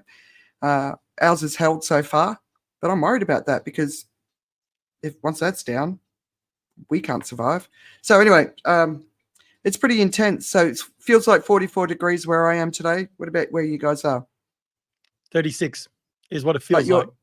Yeah, and your humidity would be much higher than where I am. Yeah. Yeah. I'll check. I mean, it just rained before, so humidity was roughly 100%. Oh yeah. Give me a second. But yeah, so like, overall, what are you guys sort of feeling about this escalation? Well, look, as a Well, as a Scotsman living in Asia, sorry, Joe. Then no, I'm go I'm on. I'm very much acutely aware of how warm it is, but it really has been savage the last few weeks. I'm lucky that I sort of live near the coast and we've got a bit of a breeze. But when that isn't the case, when you're just even in a static room or something like that with no fan, with no air, it's absolutely stifling. I'm one of those hateful morning people. So actually, I try and get up and exercise as early as I can. Sometimes sort of before the sun comes up, and at least it's sort of slightly cooler. But if you're around during the course of the day, it's just absolutely, yeah. You really really struggle. And yeah, we're as you sort of say, being Singapore, very very fortunate, right? And we don't do manual labor, right? I think when you have to do those sorts of jobs, yeah, I can't even begin to think what it must be like. The people that do that have both my sympathy and greatest respect. So, but yeah, it's definitely, I'm feeling it. Being a big hairy bear probably doesn't help, but yeah, definitely feeling it. So sorry, Joe, I cut you off. No, I was just thinking about how we don't, the heat problem is actually creeping up on us, and it's sort of like we confuse it with kind of resilience in a literal sense. Can I take this? It's uncomfortable? I'm living a more challenging life. We can meet the challenge. If it's hot, we can deal with it. We're gonna sweat a bit. It's gonna be okay. And what I think we're missing is actually that, and I'm guilty of it as well, right? Not seeing the next step. So when I wrote my piece for LinkedIn to promote today's live stream, it was just looking forward down the road and going like, okay, the point is coming. Like this year, we're talking about the highest temperatures ever, the hottest days in the US ever. And we talk about Asia, and we talk about Singapore right now, and I mean, I remember having the experience that I had recently here, where I opened the window to cool the temperature, to cool things in the car, and as we drove, I realized that there was a hot breeze coming into the car. It was actually heating the car rather than cooling the car. And I remember the last time that I experienced that, and that was actually when we were in Alice Springs, and that was years ago. And that was the time that was the time I went, wow, these are crazy temperatures. And if you think about it, several degrees up the scale, we are going to be in that place where we got to be careful. We got to be worried about our kids being stuck outside, not in an aircon environment, not safely in an aircon environment, because it's kind of a place that we're going to get to. It's hard to imagine right now that we're concerned about that. We want to be, but I'm beginning to tell my kids about that. I have a daughter who has a little bit of a strange thing happening with her. She doesn't sweat, right? When she exercises, she doesn't sweat, and that actually puts her at even greater risk of this, because she's not able to lose heat in that way. And it's when you hear about how temperatures will get to a point. I mean, you just imagine, right? I mean, you think about it in terms of your own oven, and you heat up in an oven. It doesn't matter if you are hiding in the shade in an oven. You're still in an oven. So that's the Yeah. kind of thing that we're looking at. And if you talk about wet bulb temperatures that basically are getting us to close to cooking temperatures. I mean, we're not quite there, but it's close to. It's crazy. I mean, It's there in Asia. yeah, it is exactly. And when you come, so we in Singapore and a lot of the world really doesn't feel any of that as danger, because we think, well, technology is going to be okay, right? But my helper comes from Myanmar, and we just found out Oh, from her they get 1 hour of electricity a day. yeah. And they're really That suffering. doesn't. They're up 47 degrees at the moment. It's really, really hot. And that's not the wet bulb temperature. That's the actual temperature. Yeah, So a lot of the yeah. media is only reporting actual, but they actually really need to include the heat index because you don't understand it. But, there's mornings I walk out, I open the door and I just breathe in heat. And, when you first arrived in Singapore 20 years ago, you sort of walk out of that air-conditioned environment. You're like, oh, my God, you've got this wall of heat. But this is another level higher, and, 62% of the world's populations lives in the global south where these heat extremes are going to happen. Air conditioners are being bought by the poorest people because the only way they can survive is if they've got air conditioning, but only if the electricity grid works. But if we add, 1.2 billion rural people across Asia are going to buy their first air conditioner.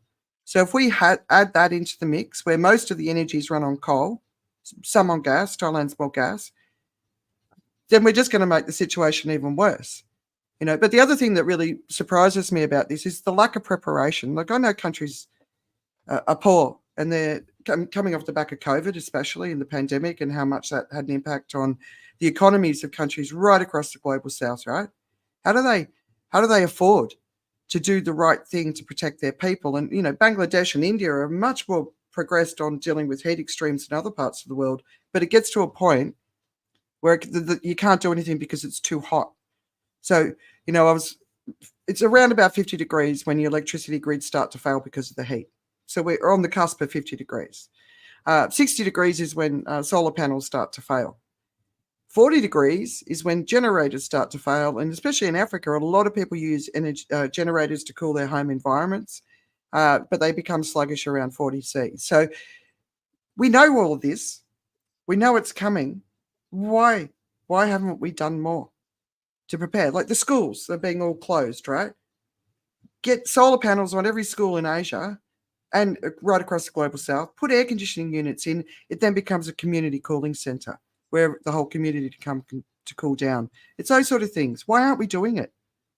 That's my frustration. It's here. I think Let's go.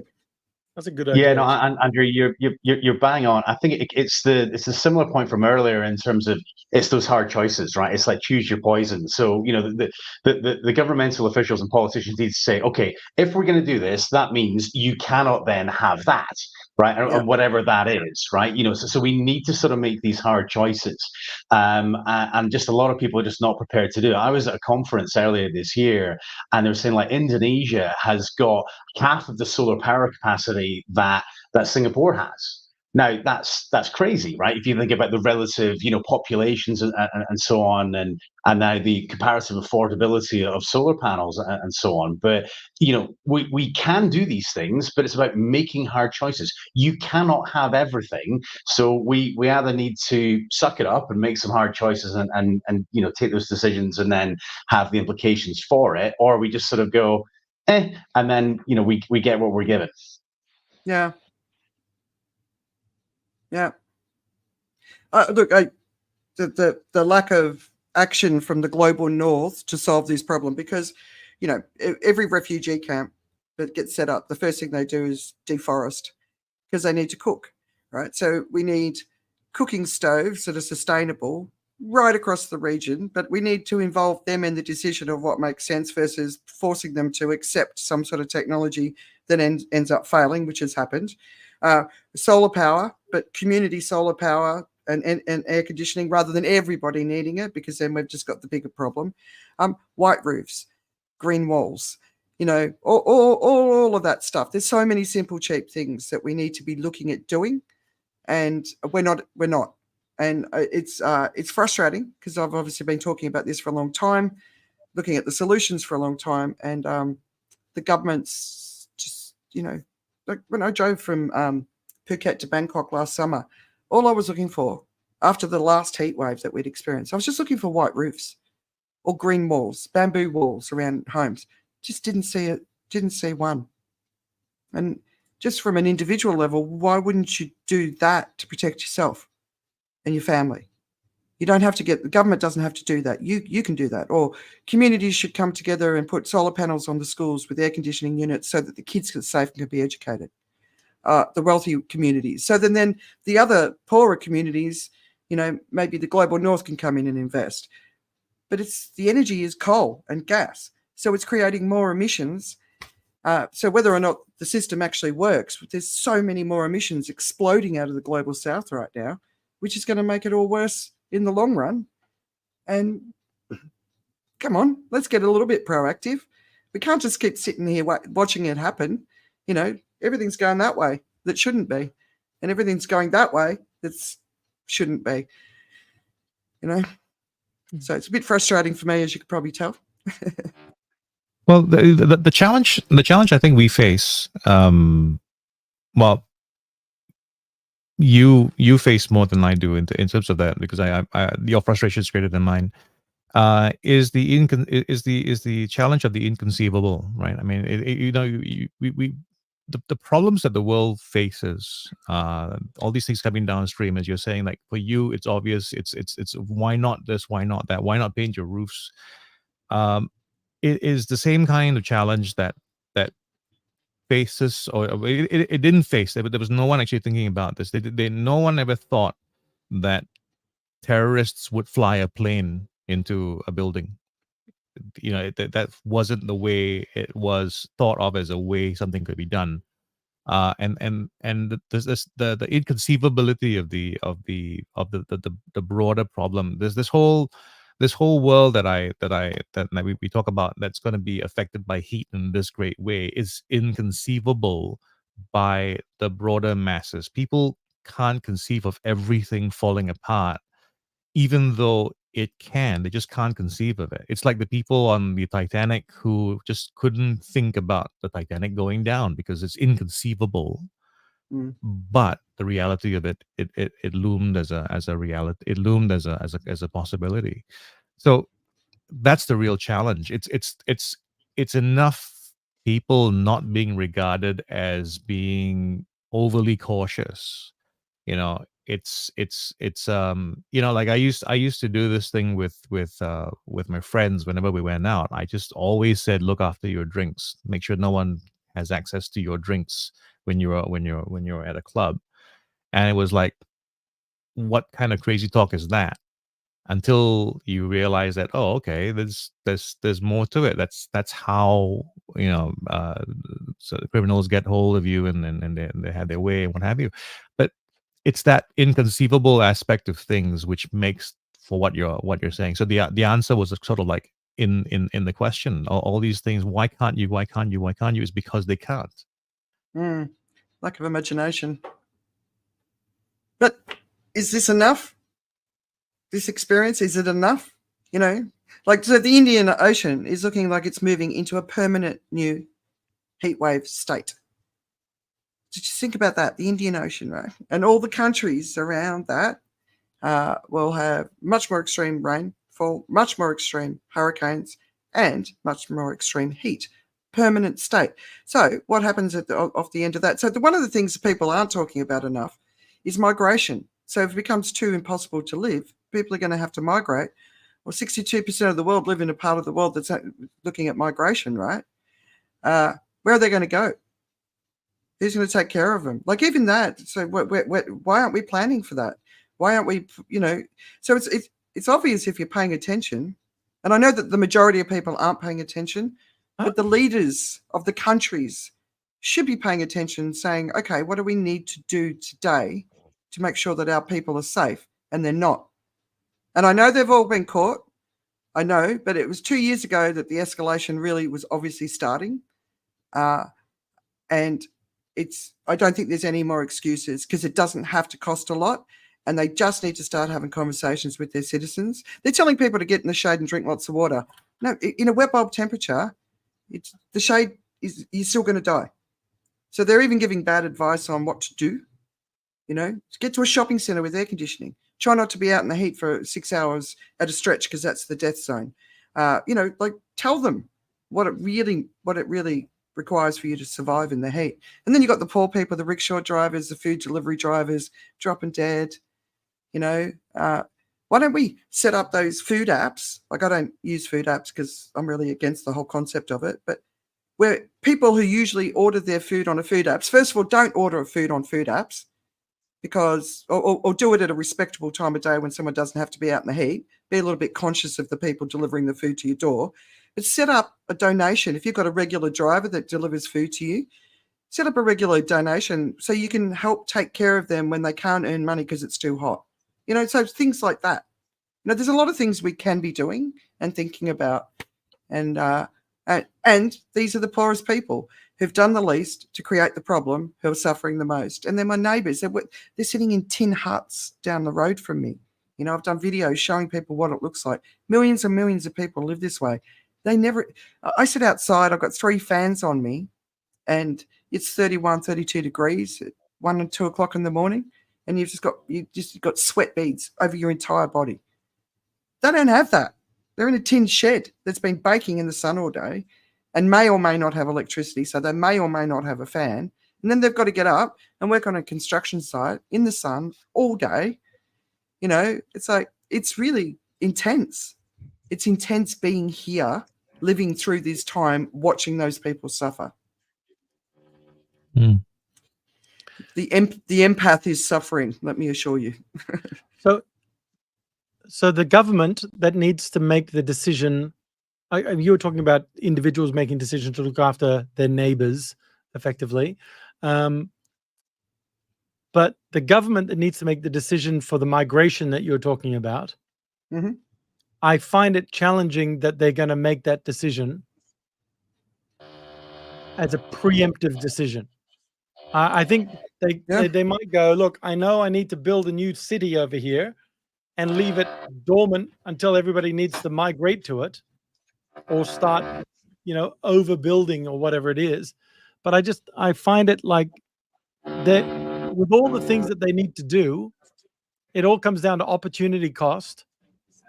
And it's that important, not urgent, but it's going to be urgent if we don't do it. And they're focusing on firefighting at the moment, often to stay in power. But yeah, so and then I look at a country like Thailand, where it's got you know, a city like Bangkok, which is got a lot of wealth in there, but a country that has got a lot of poverty. Yeah. And a lot of poor people. And how is that distribution of, not distribution of wealth, but how is that how is the government able to take care of the rest of the country? And typically it will come down to a government saying, I need to tax you to have enough to be able to do this. And as soon as they say that, they're out of government. Yeah. Or if the justice system is such that the person goes, how about I just slip you a cool few thousand to pay for your new car and your house extension and your kids' education. Yeah. And the person goes, okay, I'm not going to tax you. Then all of a sudden we're also damaging what we can do. So if the system of justice is not there, then the corruption level is going to go higher. There's no way that there's zero corruption, but the corruption level is going to go higher, which means we don't have the resources to be able to do it. And if the corruption level is higher, I'm going to be paying attention for my own needs and myself, and I'm not really going to be. I'm going to take for myself. So once the justice system is taken care of, then we're going to be able to tax everybody without getting thrown out of government. Because all the opposition is going to say is we're going to tax you less, and then people will put them in, because the narrative is all about gross domestic product or profitability or share price increase, or it's all more on the financial side. But the governments need those finances to be able to take care of the poor people. So we're caught in this like loop. I really feel sorry in a lot of ways for those politicians who came in thinking I'm going to make a difference. They remind me, weirdly enough, of the climate scientists watching their reef die. Yeah. Because in a way, they they are handcuffed, and they can't. These are the idealistic ones, the ones that are trying to haven't resigned from the possibility of change, and have just are playing the game now. Yeah. So it's a really incredibly complex. it's very complex dynamic, and the thing is, we need that complex dynamic to be operating in communication unison globally for us to solve problems. And if we kind of manage it on a tiny level, like with a small country, then or a semi-large country, it doesn't matter, anything with a border, we're in trouble, which is why the bend can't happen and the break has to. And Yeah. it's sad, and it's frustrating, but people need hope, and they need, Oh God, don't say if that. the best I can do is, if the best I can tell them is sit in the shade and drink some water, at least they feel, weirdly enough, that they've got some agency to take care of themselves. But if the advice could be better, like go to a shopping center, then Just be honest, yeah. Huh? Just be honest. This is what is required right now to survive, especially if you're elderly, especially if you're pregnant, especially if you're a kid. Yep. Don't be out in it. It's going to kill you, and the shade's not going to help. Yep. But then you see some of the video footage coming out of Bangladesh. Those poor people. And then people don't even have access to fresh water. You're drinking 3-4 times as much water at the moment as you normally would. But it is really complex. Corruption, as you said, is a really big thing. I think there's, we talk about equality and inequality, and in Asia, it's that chasm is so vast between the poor and the wealthy, and I think we've got to reach the wealthiest people in this part of the world, and because there needs to be a change of heart. Culturally, there needs to be a change of heart, because I talk to so many people in this part of the world, and I've seen it, and I'm like, how do we get people to care for Okay, those Andrea, people? I'm going to ask you a question. Mm-hmm. What is the number one mechanism to help people change their heart that has globally been reasonably proven to work, that we are getting rid of in our secular society? Andrea, tell me. I don't know. Come on, you're going to give me a religious response? Well, yeah, pretty much. It's any of them. It's because they are talking about, what we're talking about is a positioning of values from individualism and consumptionism and self-centeredism to neighborly care, kindness, and a moral virtue that looks at loving thy neighbor.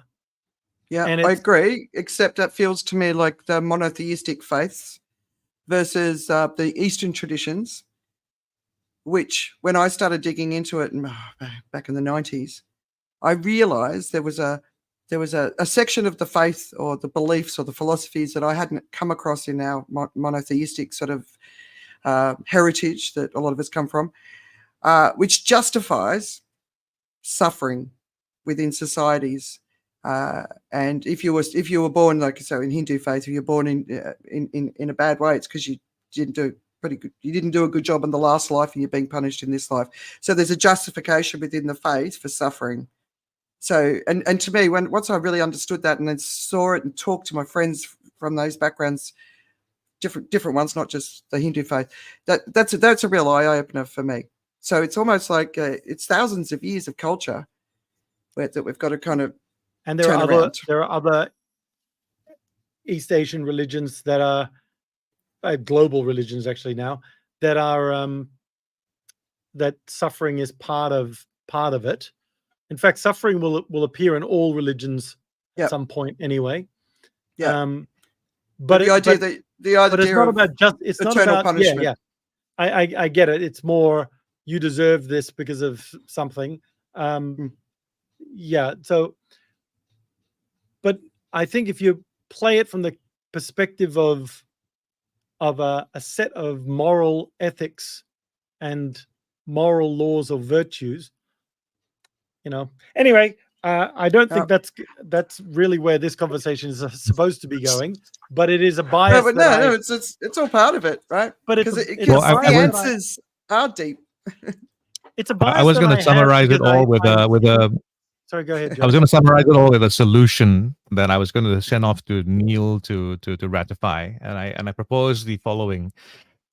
We choose Sweden to go ahead boldly with the experiment. What Sweden will do is they will digitize all gods into various AIs to represent the different flavors you like. They will have universal income. They will give over all ethical choices to the benevolent AI that's been programmed by hopefully a benevolent individual, probably from China. And all of it will be powered by nuclear, and it will be powered by the UK, because the UK wants to implement nuclear, but they don't want to do it on their own soil, and so they accept it from the UK. They get to run that experiment in Sweden, and then we see what happens when Sweden has free power, unlimited AI technology, looking after decisions, and all the time in the world to do whatever they want. Have you met a Swedish person? I mean, my house is basically furnished by Sweden, so I guess that's fair enough. So Neil, possible? It sounds possible, but before we wrap up, let's give Neil a final, whatever you want to say, and then we'll go into the final bit. Joe, I do wonder if that's if you've literally just come up with that, or you be kind of like sitting on it like an egg during the course of this conversation. But it was coming to me as I was hearing everything. It was arriving in bits, and I went, "Oh, okay, so we want that. We want." I'm a big fan of AI, as you can tell. So, and jazz hands. Always jazz hands. Yeah, there's nothing wrong with it, with a sousson of jazz hands to anything. Look, is it a possible future? It absolutely is. If we were to do a futures cone, I guess we could look at it in terms of like where it actually lives. But I think all of this is about, sort of in my world, is about sort of strategic foresight, right? In terms of like, well, what might actually happen, and what options do we have? What levers do we want? What are our priorities? And then what does that mean in terms of our decision making, both for today and for tomorrow? Sweden gets a lot of things right, in many ways, from their sort of societal aspects. Having worked in Sweden and with the Swedes, they are very consensus driven. And I think actually what we are all sort of lacking is consensus, right? So whether that's within a single country or community, sometimes even a family. So whether Sweden would be the number one on my choice, we can potentially debate that. But look, AI can do many, many things, but one of the things I often say to sort of C-level people and boards that I work with is that, look, it's not a panacea, right? It's not a silver bullet. It's not a bag of magic sprinkles. What it is today is either an amplifier to what you're already doing, or it's an accelerant. Okay, so if you think about it in those terms, and then you apply it to a use case, that's when you can really begin to deliver value and actual proper tangible outcomes that really are sort of interesting, as opposed to need to do something with it sexy with AI, jazz hands. It's a hammer looking for a nail. So if that's not sort of too much coming from my sort of independent pulpit, that's certainly my view on things. They could change their .com to .ai. I mean, that's small. So again, progress is greater than perfection. You might have a little bit more work to do, but crack on. I'm still sitting with the concept of AI gods. All right. So what's keeping you guys distracted at the moment? Who wants to go first? Joe does. Okay, well, I'll recommend. I'm always sending you ways to lose your life in terms of watching TV and stuff like that. What's a potential for that is the FX's Shogun. It is a remake of the old series, but it's been done so lusciously that it's been called the new Game of Thrones. So if you like a story that's from a different time, a different set of values, and very, very, I would say disconcerting at the same time, intriguing. check out Shogun. They've done a lot of great work. I was watching for the longest time in Japanese, reading subtitles until I realized that I didn't have to. But despite that, it was a great experience. So go check it out, Shogun. Cool. I like the original. All right, Tim. Yeah, I did. I remember watching the original growing up in Malaysia. Particularly that image of the fellow getting dropped into a pot and boiled was stuck with me somewhat. I think it was Richard Chamberlain who was in it. That's right. I may have made that up. Yeah. Yeah. All right. What's keeping me occupied? Well, I'm still in the tsunami of assignments. I've got 2 left. I've just finished one that's due in today, which is good. So the next one is on Reinhold Niebuhr and his social ethic and argument against power. But I started watching, finally, as a reward for finishing my assignment yesterday, the Ted Lasso 3. So I'm so pleased to be back in it again. It's just like I've just gone back into a familiar world, and I just love that show. I just love that show. Yeah. You know, we should all be like him. Okay. Yeah. You know, I want to watch it. I'm going to watch the whole thing again. All right, Neil, what do you do apart from swimming around Singapore? Yes. So look, I've got 3 things that are all sort of, within my sort of future orbits. So in terms of TV, I'm watching Fallout, which is on Amazon Prime, which is absolutely brilliant. Slightly dystopian, but and even if you're not familiar with the game and stuff like that, very accessible. A little bit gory, but definitely very, very good. I am listening to a podcast called On Future War, which is interesting to me. It's sort of all about maybe what's going to be happening in the Pacific, where obviously there's tensions are rising. The heat is rising. Maybe between the US and China. And then finally, I'm reading a book called The Coming Wave, which is absolutely fascinating. It's very, very accessible. It's actually by a gentleman who is now recently joined Microsoft as sort of all things AI. He's heading up AI. So strongly recommend that in terms of how he sees things in terms of AI, digitalization, bioengineering. It's absolutely fascinating, but it's very, very consumable. He is an absolutely fantastic writer. So strongly recommend all 3 of those. Nice. Wow. Coming Wave sounds fantastic. Well, as you guys all know, I spend a lot of time reading very serious stuff about what's going on in the world, trying to make sense of the whole story. So I need an escape, and my recent escape was on Netflix, and it's The Gentleman. Have you guys watched that yet? Nope. Bits of it, yeah. Yeah, it's really, really, really good. So there's a lord, earl, I don't know, whatever, duke, I think, inherits the family farm and discovers this big sort of marijuana plantation under one of the sheds that his father set up, and that's worth millions. And so it's his involvement in the underworld, and fantastic characters. And I just really, really, really enjoyed it. I thought it was very slick, very charming, beautifully filmed. Yeah, probably helpful to know it's Guy Ritchie. So it's Guy Ritchie's fingerprint all over it. So if you like Guy Ritchie stuff, you'll love this. Yeah, nice. Yeah. The Dags. Yeah, exactly. Yeah, got some gypsies in it, but not Brad Pitt. Yeah, no, it's really cool. It's it's a good break. I'm looking for another recommendation of something to get stuck into if anyone's got one. I'd Fallout, and but if anyone out there can recommend something similar. I've been seeing Fallout coming up on my screens. I've been meaning to check it out. So I can recommend Fallout. I'd say Fallout's great. It's while it's dystopian, it also has echoes of what's happening today. So go, I'll leave it there. Indeed. I know, but I don't. But so that's what I spend so much time looking at what's happening today and what's coming. Yeah. Andrea doesn't need dystopia. She needs utopia. Well, no, just nice romance, anything, just something that's going to make me smile or feel good. Ted Lasso. As you mentioned, sort of Ted Lasso, Wrexham is very good. Welcome to Wrexham, which is on Disney Plus, which is about the Ryan Reynolds, Rob McElhenney buying Wrexham. The latest season 3 just dropped yesterday. Haven't begun to get into it yet, but that's actually it's really, really good, and that actually is sort of real life and sort of has some good elements to it. So maybe you want to give that a whirl and probably watch seasons 1 and 2 first. That one also, just as a quick comment, is a remarkable business strategy for you buy the club and then you make it a TV show, which gives you supporters for the club, which is the communication that Joe was talking about marketing. They've just got promoted again to the next league. I think they're in League 2 now, or League 1. I think after League 1, they go to the Championship. After the Championship, they're in the Premier League.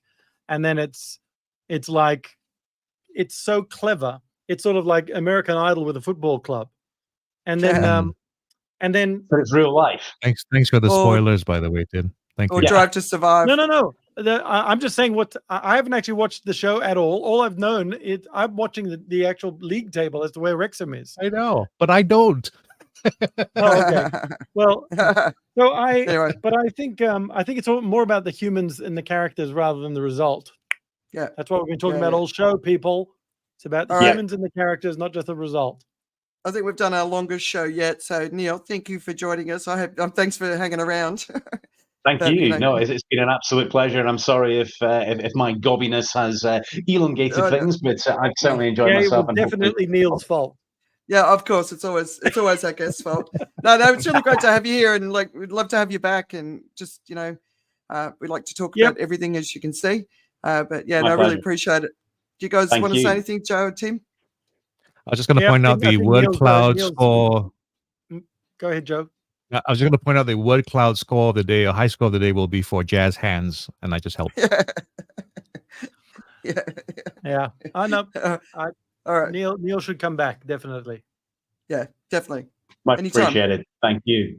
See you all. All right. Bye-bye. Have a great weekend. And we'll see you soon, all right?